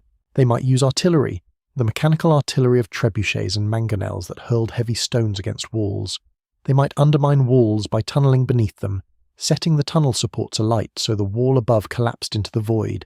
They might use scaling ladders or siege towers to assault the walls directly. All of these were dangerous, expensive, and often unsuccessful. For the knight in a siege, the experience was one of sustained discomfort and intermittent danger. The besieging camp might be in place for weeks or months through all weathers. Disease was a constant threat, dysentery and other camp diseases killing more soldiers than enemy weapons in many campaigns. The boredom of watching walls that were not going to fall today was punctuated by sudden bursts of violent activity, when sortie from the defenders or an assault attempt changed the routine to something much more dangerous. If a great battle did occur, if armies met in open field rather than the slow grind of siege warfare, the experience was something beyond ordinary human preparation. The noise of a medieval battle was extraordinary. The clash of metal, the screaming of horses, the shouting of men giving orders and men in pain, the crash of impacts. The smell was blood and dung and sweat and fear, the biological reality of large numbers of living creatures engaged in violence. A cavalry charge, which was the signature offensive tactic of the knightly class, was both spectacular and genuinely terrifying. Several hundred armoured knights on heavy horses, moving from a trot to a canter to a gallop, represented a force of mass and momentum that few infantry formations of the period could withstand. The sound of such a charge, the thunder of hundreds of hooves, the gleam of raised weapons, the battle cries of the riders, had a psychological impact that went beyond the physical. But the cavalry charge was also not the unstoppable force of popular imagination. It required space, the right terrain, momentum, and coordination. Infantry formations equipped with long spears or pikes, braced and disciplined, could stop a cavalry charge. Stakes driven into the ground could prevent horses from closing. Archers positioned on flanks could pick off horses and riders before they reached their target. The history of medieval warfare is full of catastrophic cavalry charges that did not work, because the enemy had prepared for them correctly. Our knight, in the chaos of a real battle, was fighting in conditions of extreme stress, noise, confusion, and danger. The training of years was tested against the reality that everything in a real battle was faster, louder, more chaotic, and more terrifying than any practice could replicate. The knight who kept his head, who continued to execute his training with some approximation of skill despite the conditions, who helped maintain the cohesion of his unit rather than fighting as an isolated individual, was the knight who was most likely to survive and contribute to victory. Prisoners in medieval warfare were a complicated business. For a knight captured by another knight, the ransom system offered a reasonable chance of survival. A captured knight was worth money, and killing him forfeited that value. He might be held in relatively comfortable captivity for weeks or months while his family or lord raised the agreed ransom. Some knights were captured and ransomed multiple times over the course of a career, treating the whole system with a kind of dark pragmatism. For ordinary soldiers, no such protection existed, and for the populations of towns and cities that resisted siege and were taken by force, the consequences could be devastating. The sack of a captured town, the violence done to its inhabitants, is one of the darkest aspects of medieval military history, and one that the code of chivalry was entirely unable to prevent, because the code of chivalry applied to knights, not to the poor and the civilian. The code, chivalry between reality and romance. Let us talk about chivalry, and let us talk about it honestly. Because chivalry is one of those concepts that has been handled so gently by the romantic tradition that it has become almost translucent.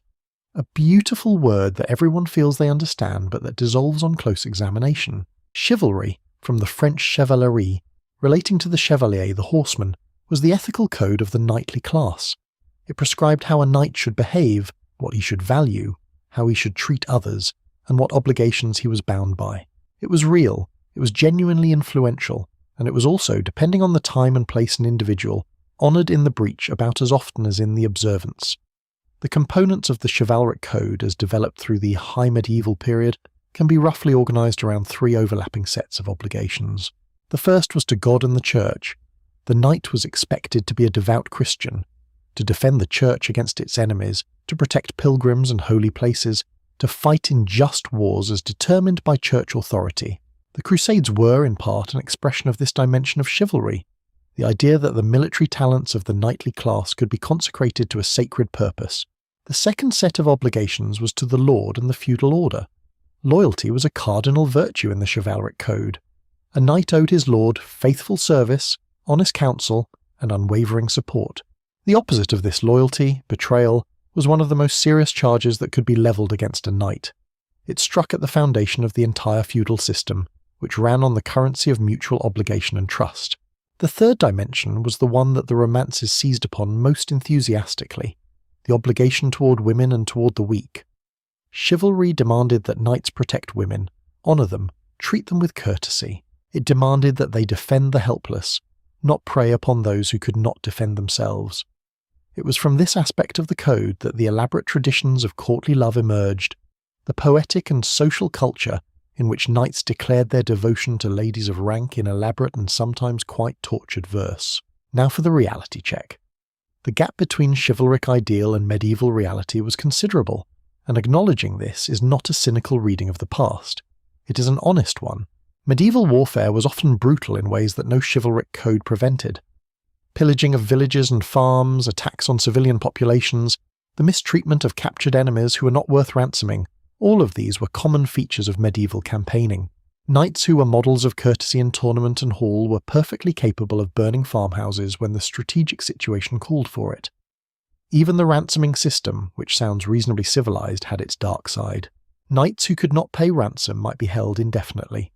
The financial pressure of producing ransom money fell on families and communities who often had very little to spare.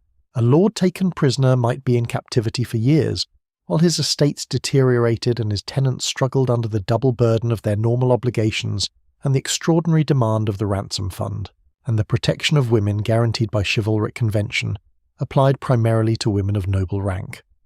The protections that a theory applied to all women evaporated in practice when the women in question were peasants or townspeople caught in the path of a campaign. This was not hypocrisy in the simple sense, or not entirely. It reflected the reality that chivalry was a code for interaction within the knightly class and with those of similar social standing. It was not a universal ethics, yet the ideal had genuine power, and dismissing it entirely would be as wrong as taking it at face value. Knights were genuinely evaluated by their peers against the standards of the code. A knight who displayed obvious cowardice in battle was shamed. A knight who violated the conventions of ransom and killed a captured enemy of rank was condemned. A knight who treated women of his own class badly suffered real reputational damage. The code was enforced not through legal mechanisms primarily, but through the social mechanisms of honour and shame, which in a small, tight-knit community of professional warriors were genuinely powerful forces. The Church's role in shaping chivalric ethics was substantial. From the peace of God movements of the 10th and 11th centuries, which attempted to limit the violence of endemic local warfare by declaring certain groups and times protected, to the just war theology that tried to establish criteria for legitimate warfare, the Church was constantly engaged with the problem of how to sanctify and limit the violence of the military class. The ceremony of dubbing, with its religious dimensions, was part of this project. So were the various military orders, the Knights Templar, the Hospitallers, the Teutonic Knights, which attempted to create communities of knights living under a religious rule, combining the martial life with monastic discipline. These orders were the fullest expression of the idea that the knight's violence could be sanctified, that fighting and faith were not contradictions but complements. They were also enormously complex institutions with their own internal politics, financial interests, and, as the story of the Templars' eventual suppression in the early 14th century shows, their own vulnerabilities to the same human failings that affected every other institution. For our knight, the chivalric code was not an abstract philosophical position. It was the air his social world breathed. He had been educated in it from childhood.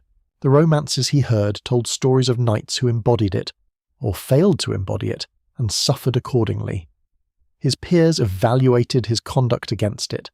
His own self-understanding was shaped by it.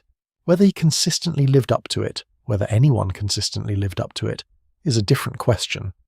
But the code was real, present, and influential in ways that went beyond merely decorative. Evening prayer and the winding down of the day of our medieval night is beginning to turn toward its close.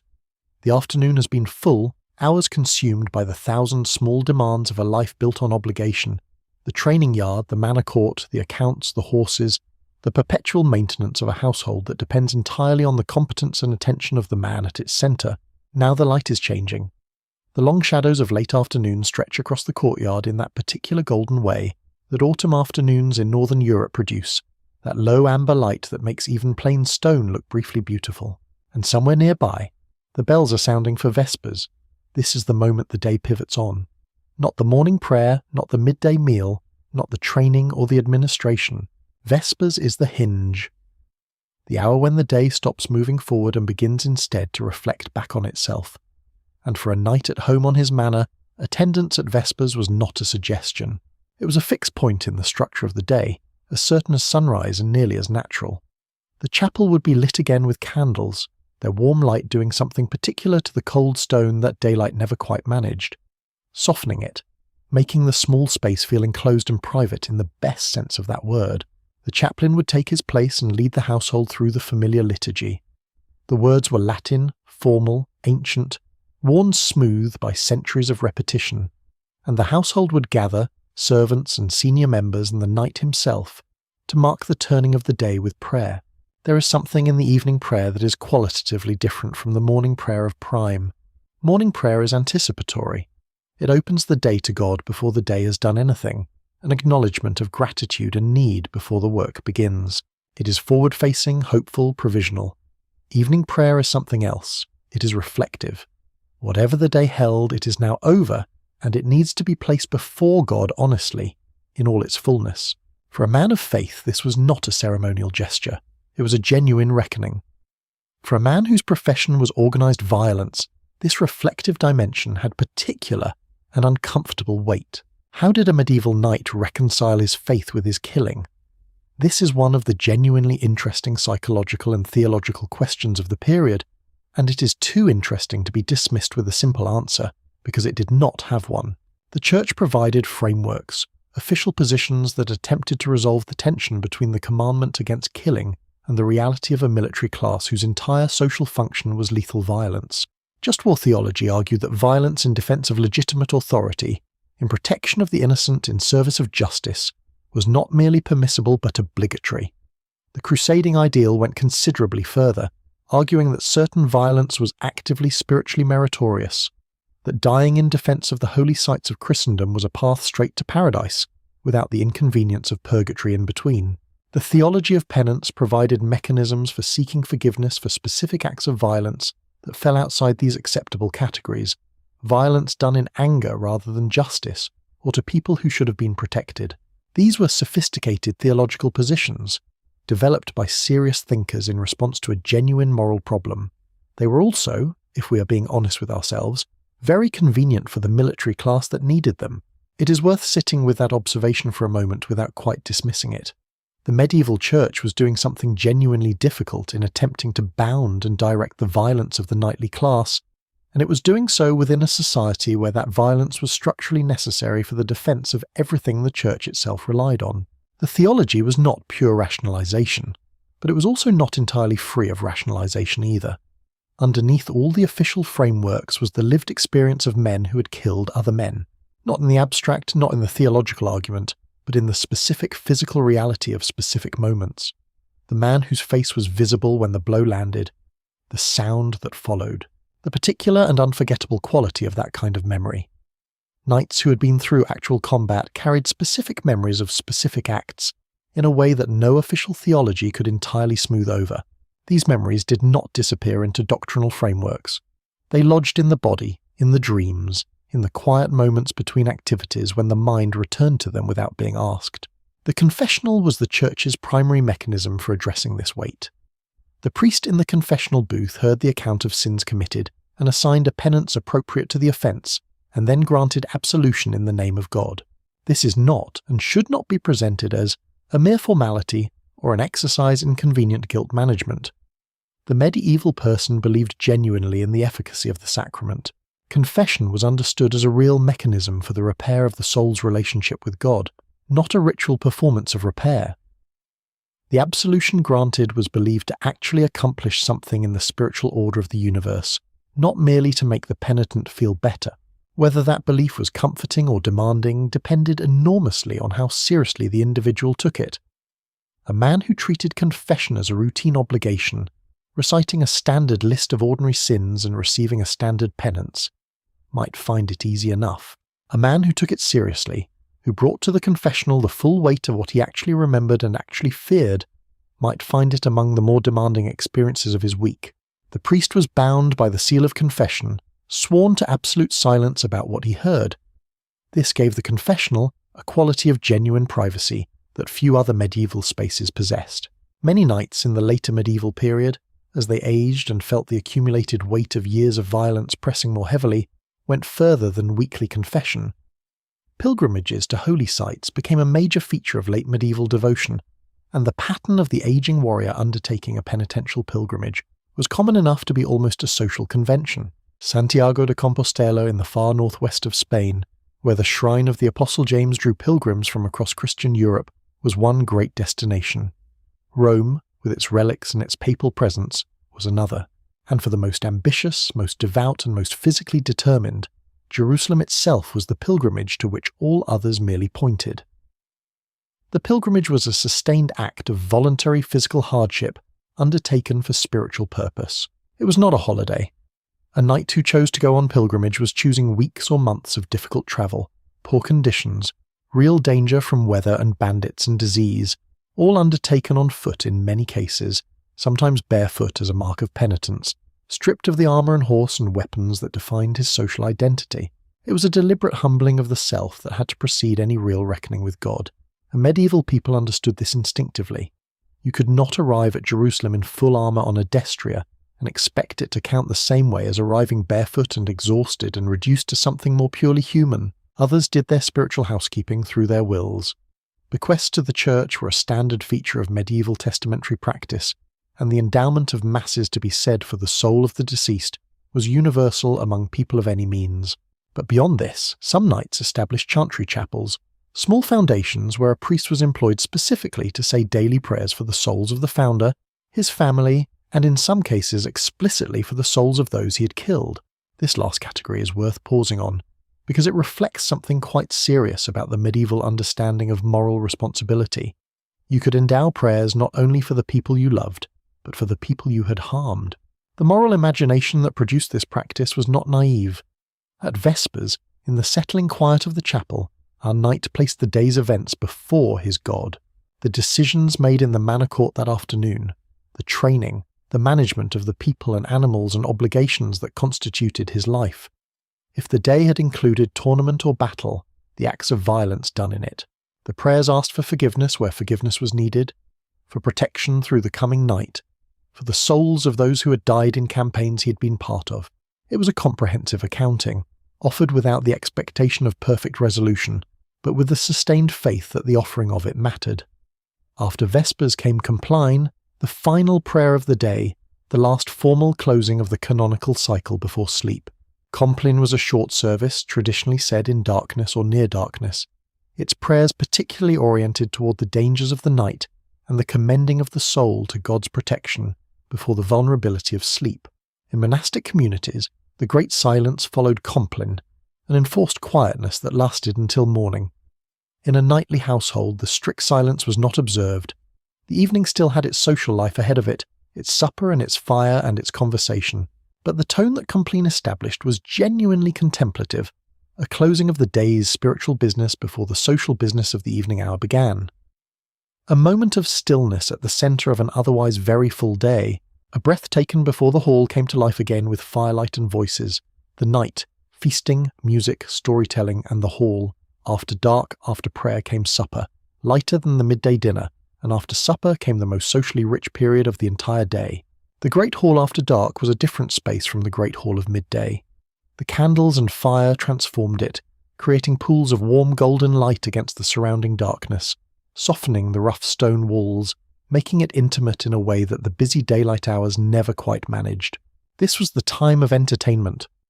A medieval entertainment in a great hall was something worth lingering over, because it represented one of the most vivid and accomplished social traditions of the period. The minstrel was a central figure of this world.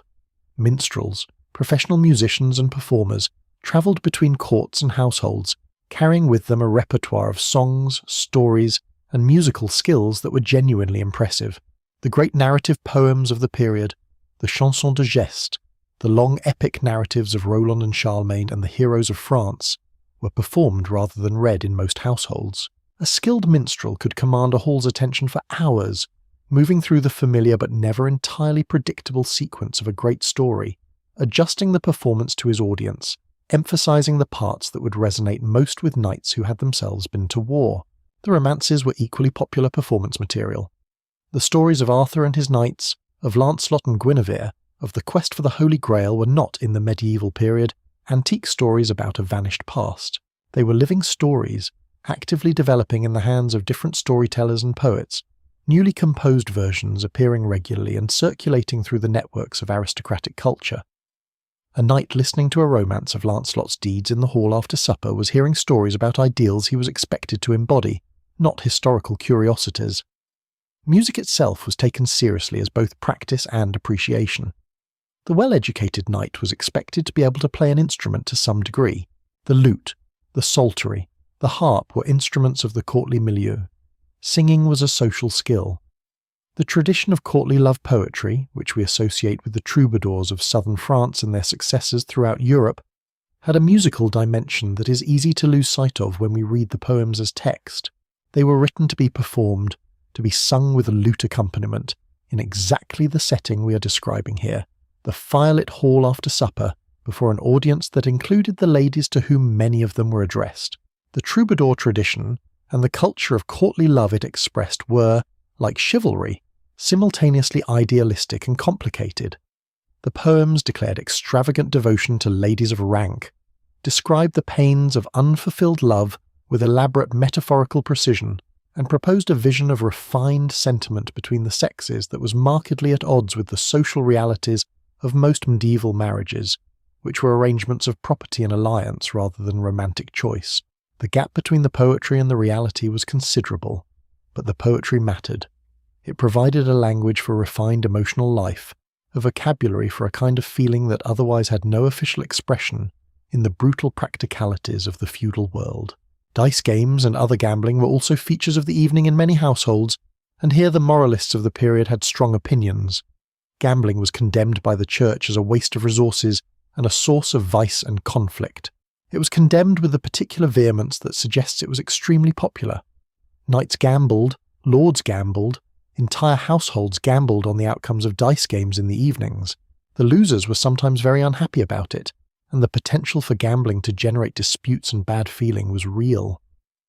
But the entertainment value was equally real, and the evening hall resounded with the click of dice and the voices of players throughout the medieval period. Chess was regarded as a more respectable alternative to dice, and it had the advantage of being endorsed by the courtly literary tradition, which frequently used chess as a metaphor for strategic thinking and noble conduct. The great chess sets of the medieval period, some of which survive like the Lewis chessmen from the 12th century, are extraordinary objects. Chess was a game that required patience, planning, and the ability to anticipate an opponent's moves, qualities that overlapped interestingly with both military strategy and the political manoeuvring of court life. It was considered an appropriately intellectual occupation for knights and lords. Stories were told as well as performed. The household that did not have a minstrel that evening still had conversation, and conversation in the medieval hall frequently took the form of storytelling. Medieval oral culture was enormously rich. Stories circulated through networks of households and courts, changing in the telling, accumulating new details, losing old ones. A knight who had travelled, who had been on campaign or pilgrimage, was expected to bring back stories of what he had seen and experienced. These travel accounts were both entertainment and information, windows into a world that most people in any given hall had not personally seen. The stories told in the evening hall were not only heroic. Humour was a constant feature of medieval social life, and the humour was often robust by modern standards, sometimes bawdy, often at someone's expense. The fool or jester, licensed to say things that others could not say without consequence, was one expression of this need for comic relief in the formality of the court. But informal joke-telling, pranks and comic stories were part of the hall culture as well. There is a wonderful medieval tradition of fabliaux, short comic stories often involving situations of sexual misunderstanding, clerical hypocrisy, or the discomfiture of the pompous, that remind us that medieval people laughed as readily as they prayed. Ale and wine flowed throughout the evening. The drinking culture of the medieval hall was substantial, but not, in most well-run households, disorderly. Getting drunk was not the goal. The goal was the pleasant sociality of shared cups, the loosening of the tongue that made conversation easier and storytelling more animated. Serious drunkenness was frowned upon by the moralists, and a lord who could not manage his household's drinking was seen as failing in his duties, but a certain level of intoxication was considered perfectly normal and even socially desirable in the evening setting. The dynamics of the hall in the evening were also shaped by the hierarchies we have been tracking throughout the day. The lord's position at the centre of social life meant that his mood set the tone. An expansive, generous lord who welcomed conversation and encouraged entertainment created a hall atmosphere of warmth and ease. A lord who was withdrawn or ill-tempered cast a shadow over the whole gathering. The management of the social atmosphere was itself a kind of leadership skill, and the great lords of the medieval period who are remembered as ideal figures were, almost without exception, noted for their generosity, their hospitality, and their ability to create around them an atmosphere of festive community. Guests who were staying the night would be assigned accommodation within the castle or manor. The distribution of guest rooms was another expression of hierarchy, with the best chambers going to the most honoured visitors. Lesser guests might share rooms, or in large-scale gatherings might sleep in the hall itself, on the rushes with their cloaks, in the long tradition of communal hall sleeping that had characterised early medieval life and was still practised in many contexts. Sleep. What the knight dreamed and feared. As the evening wound down, the hall thinned. The candles were expensive and not wasted. The fire was banked. The servants who would sleep in the hall found their places. The higher members of the household retreated to their chambers, and eventually our knight made his way to bed. The process of preparing for sleep was essentially the reverse of the morning. The formal garments of the evening were removed, the outer layers of dress laid aside. The linen undergarments remained, as they had been the sleeping clothes of the night. The squire might attend to some of this, or the body servant, or depending on the time of the evening and the knight's preference, he might manage it himself. The curtains of the bed were drawn to seal in whatever warmth the body had accumulated. But medieval sleep was not simply a closing of the eyes until morning. It had its own structure, and here medieval experience diverges interestingly from our own. The historian A. Roger Ekirch has made a compelling case that before the Industrial Revolution, humans in many cultures practiced what is called segmented sleep, sleeping in two distinct phases separated by a period of wakefulness in the middle of the night. References to the first sleep and the second sleep appear throughout medieval literature, suggesting that this pattern was normal and expected rather than the sign of insomnia. During this period of wakefulness between the two sleeps, which might last an hour or more, people prayed, reflected on the day's events, sometimes conversed quietly with a partner, or engaged in what one might diplomatically call marital intimacy. This in-between time was also, evidently, when some people did their thinking, when the problems and decisions of the day were processed in the unusual clarity of half-wakefulness in the small hours. The night itself was not the safe, neutral environment of a modern house with its locks and alarm systems and solid construction. Medieval nights carried real dangers that were partly physical and partly supernatural, and the distinction between those categories was less clear in the medieval mind than in the modern one. Physical dangers were real enough. Fire was a constant threat. Buildings were largely of timber and thatch, and fires, once started, spread with terrifying speed. The great fires that periodically destroyed towns and even parts of cities throughout the medieval period were not metaphors. They were literal catastrophes. The management of fire in a medieval household was a daily preoccupation, and the careful banking of fires at night was a serious safety measure. Yet accidents still happened. A spark from a hearth, a candle left burning in the wrong place, and the whole fabric of the household could be gone by morning. The supernatural dangers were no less real in the medieval conception of the world. The night was the time of demons, spirits, and supernatural threats. The medieval Christian world accepted the existence of supernatural evil with a directness that modern secular culture does not. Demons were real. They attacked sleeping people through dreams. Nightmares were not merely the product of stress and indigestion. They were understood as supernatural interference in the sleeper's soul. Prayers said before sleep, the blessing of the sleeping space, the wearing of particular protective amulets or relics, were genuine defences against these real threats. The boundary between waking and sleep was populated in the medieval imagination by an array of beings that we might classify as mythological, but that medieval people did not. The mare was a supernatural creature that sat upon sleeping people and caused oppressive dreams. The wild hunt might pass through the night sky with a roar that woke sleepers in terror. The souls of the recently dead might return to the vicinity of their former homes, their presence sensed in sounds and cold draughts. Our knight would have said prayers before sleep. Compline had addressed this already, but specific bedtime prayers were also common, asking for God's protection through the night, for good and godly dreams rather than diabolic ones, for the safety of the household until morning. The crucifix or a small devotional image near the bed provided a tangible focus for these prayers, a material point of connection with the divine in the moment before sleep. What did he dream?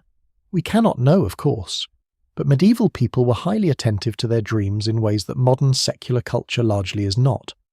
Dreams were believed to be potentially meaningful, potentially messages either from God, from demons, or from the souls of the dead. Dream interpretation was a recognized intellectual activity, and there were serious treatises about it. A vivid dream about a deceased family member, about an imminent battle, about a spiritual encounter, would be thought about carefully in the morning. For a man who had been through the experiences we have been describing, who had fought in battles, who had seen men die, who had carried the weight of lordly obligation and spiritual duty and physical training and social performance through years of his adult life, the dream life was probably rich and sometimes troubling. The psychological weight that a modern person might process in therapy, the medieval person processed in prayer, in confession, in dream interpretation, and in the demanding routines of a life that left little time for unoccupied introspection. And so the night sleeps. The hall below has quieted. The horses shift in the stables.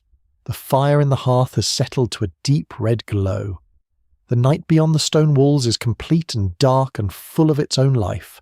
And in the morning, the bells will sound again. Legacy. What the knight left behind. The last mounted charge of the armoured knight in European warfare is a matter of historical debate, but the last gasp of knighthood as a militarily dominant force can be placed somewhere in the 15th and 16th centuries, as gunpowder weapons transformed the battlefield beyond the ability of horse and armour to adapt. The armoured knight, who had dominated European warfare for 5 centuries, was rendered obsolete in the space of a generation or two by the arquebus, the musket and the cannon. All of that training, all of that expense, all of that cultural weight, and in the end a common soldier with a firearm could bring down a mounted knight with a reliability that lance and sword had never achieved. But knighthood did not simply disappear, it transformed. And the transformation is itself part of the legacy we're talking about. The ceremonial and social aspects of knighthood survived the military ones by centuries. Even as the warhorse was replaced by the foot soldier with a gun, the title of knight retained its social prestige. Monarchs continued to confer knighthood on individuals as a mark of royal favour, recognising service not necessarily military but civil, administrative, artistic, or financial. The knights of the 16th and 17th centuries were less and less fighting men, and more members of a hereditary and honorific social class. This process has continued to the present day. The modern knighthoods conferred by the British monarch, the Order of the British Empire, the Order of the Bath, and the many others, are direct descendants of the medieval institution. When a distinguished scientist or author or musician is invested with a knighthood in a ceremony at Buckingham Palace, there is a direct institutional continuity stretching back to the dubbing ceremonies of the 12th and 13th centuries. The tap of the sword on the shoulder has not changed. What it represents has changed enormously, but the form persists. Heraldry, the visual language of medieval identity, has survived remarkably intact. The system of coats of arms that developed in the 12th century to identify knights in tournament and battle became a full-blown visual culture of extraordinary complexity and sophistication. Heralds, the officials who managed heraldic records and regulated coats of arms, developed precise rules for the design and blazoning, the technical description of heraldic devices that are still in use today. The College of Arms in England still grants coats of arms to individuals and institutions, still uses the medieval vocabulary of heraldry, still operates on the basic principles established in the 12th and 13th centuries. Military culture has also carried forward elements of the knightly tradition in ways that are often unacknowledged.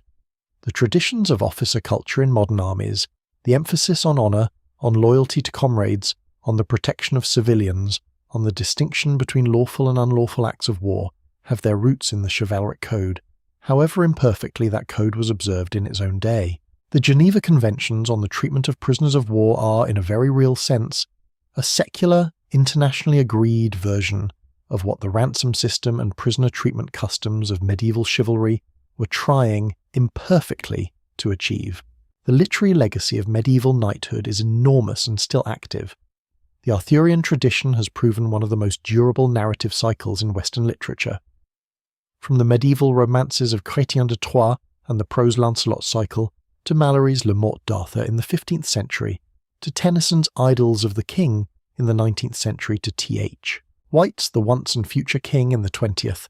The stories of Arthur and his knights have been continuously retold, each generation finding in them a mirror for its own concerns about honour, justice, loyalty, and the failure of ideals in the face of human imperfection.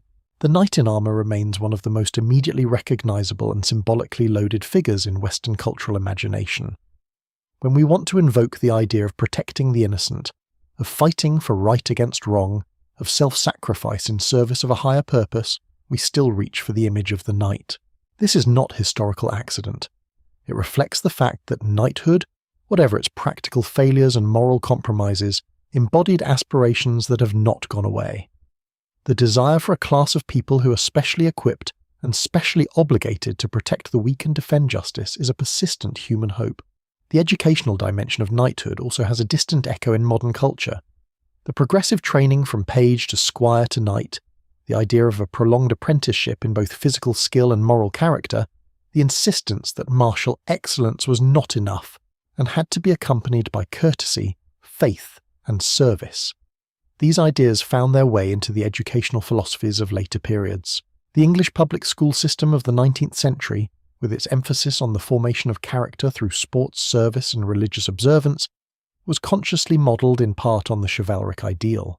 Baden-Powell's scouting movement drew explicitly on the knightly tradition in its formation of a code of conduct for young people. And then there is the simple matter of the image itself, the knight in armour, which has not lost its power to fascinate after 8 centuries. The great collections of medieval arms and armour in museums around the world, the Wallace Collection in London, the Metropolitan Museum of Art in New York, the Kunsthistorische Museum in Vienna, draw enormous numbers of visitors who stand before these suits of plate armour with a mix of awe and curiosity that is not very different from the awe that the original wearers hoped to inspire. There is something about the technical achievement that medieval armour represents that remains genuinely impressive.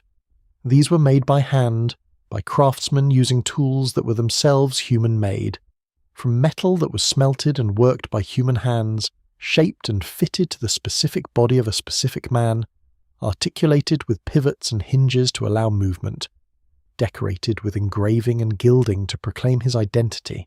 They are simultaneously functional technology and works of art, and they speak to a level of craftsmanship that is hard to replicate even with modern manufacturing methods. When we look at a 15th century German full-plate harness in a museum case, we are looking at the product of a system that stretched from the iron mines that produced the raw material to the specialised armourer's workshop in Augsburg or Milan, to the great lord who commissioned it, to the squire who cleaned and maintained it, to the knight who wore it in tournament and battle. It is a material record of an entire social world, and that world, strange and distant as it is in many ways, spoke to concerns that have not vanished. How should the strong treat the weak? What are the obligations of those with power toward those without it? How should violence be bounded and directed? What does it mean to be faithful to a code when the world around you does not consistently honour codes? These are medieval questions. They are also contemporary ones. And so we reach the end of our day with the medieval knight. From the cold darkness before dawn, through the chapel and the armouring, through the horses and the training and the great hall and the tournament field and the violence of campaign and the evening prayer and the firelit hall and the quiet of the curtained bed, we have spent a day inside a life that was simultaneously very foreign and strangely familiar. Foreign in its physical world, the cold stone, the darkness, the weight of metal, the smell of horses and wood smoke and rushes. Foreign in its faith, which was not a private matter but the organising principle of every hour. Foreign in its relationship to violence, which was professional, ritualised, and yet also genuinely brutal in ways that the Romantic tradition has always struggled to properly convey. But familiar in the things that moved under the surface, the desire to do one's duty well, the pleasure of a good meal shared with people you know, the satisfaction of physical skill and the pride of performing it before an audience of peers, the fear of failing the obligations you've taken on, the weight of memory that accumulates as a life fills up with experience, the particular silence of the night when the day's business is finally over and you're simply alone with yourself and whatever you believe about the universe. Our knight was a man of his time and place in ways that make direct comparison to the present complicated and often misleading. He held beliefs we do not share, operated within a social structure we would not accept, participated in forms of violence that we are right to reject. But he was also a human being in all the fullness of that description, shaped by training and faith and obligation and community and love and fear, just as we are. And there is something deeply restful about spending a day inside a life so different from our own. The medieval world does not ask anything of us. Its battles are over, its prayers said, its horses long since stilled. We can observe it from the comfortable distance of 8 centuries and find in it what has always drawn human beings to history. The recognition that people before us were fully real, that their days mattered to them as ours matter to us, that the great continuity of human experience stretches back through time in an unbroken thread. Now let the great hall go dark, let the candles gutter out, let the fire settle in the hearth. The knight is sleeping behind his bed curtains, and the world outside the manor walls is quiet and dark and still. You have spent a long day in the past. It is time now to rest in the present. Let the weight of armour you have never worn settle off your shoulders. Let the sound of tournament crowds and chapel bells grow faint and distant, moving towards silence the way all sounds eventually do. The night is quiet. The day is done. Dim the lights a little further. Feel the particular heaviness of a day that has been full, that has asked you to pay attention to things distant and strange and somehow still familiar. Let the medieval world recede into the dark behind you, the way landscapes recede behind a traveller on a long road, still there but no longer requiring your attention, becoming part of the background, the texture of the night, the steady hum of time passing. There is nothing left to do now, no prayers to say, no armour to put on, no horses to check, no disputes to settle. The day has given everything it had to give. Rest now. The bells will not ring for you tonight. Sleep well.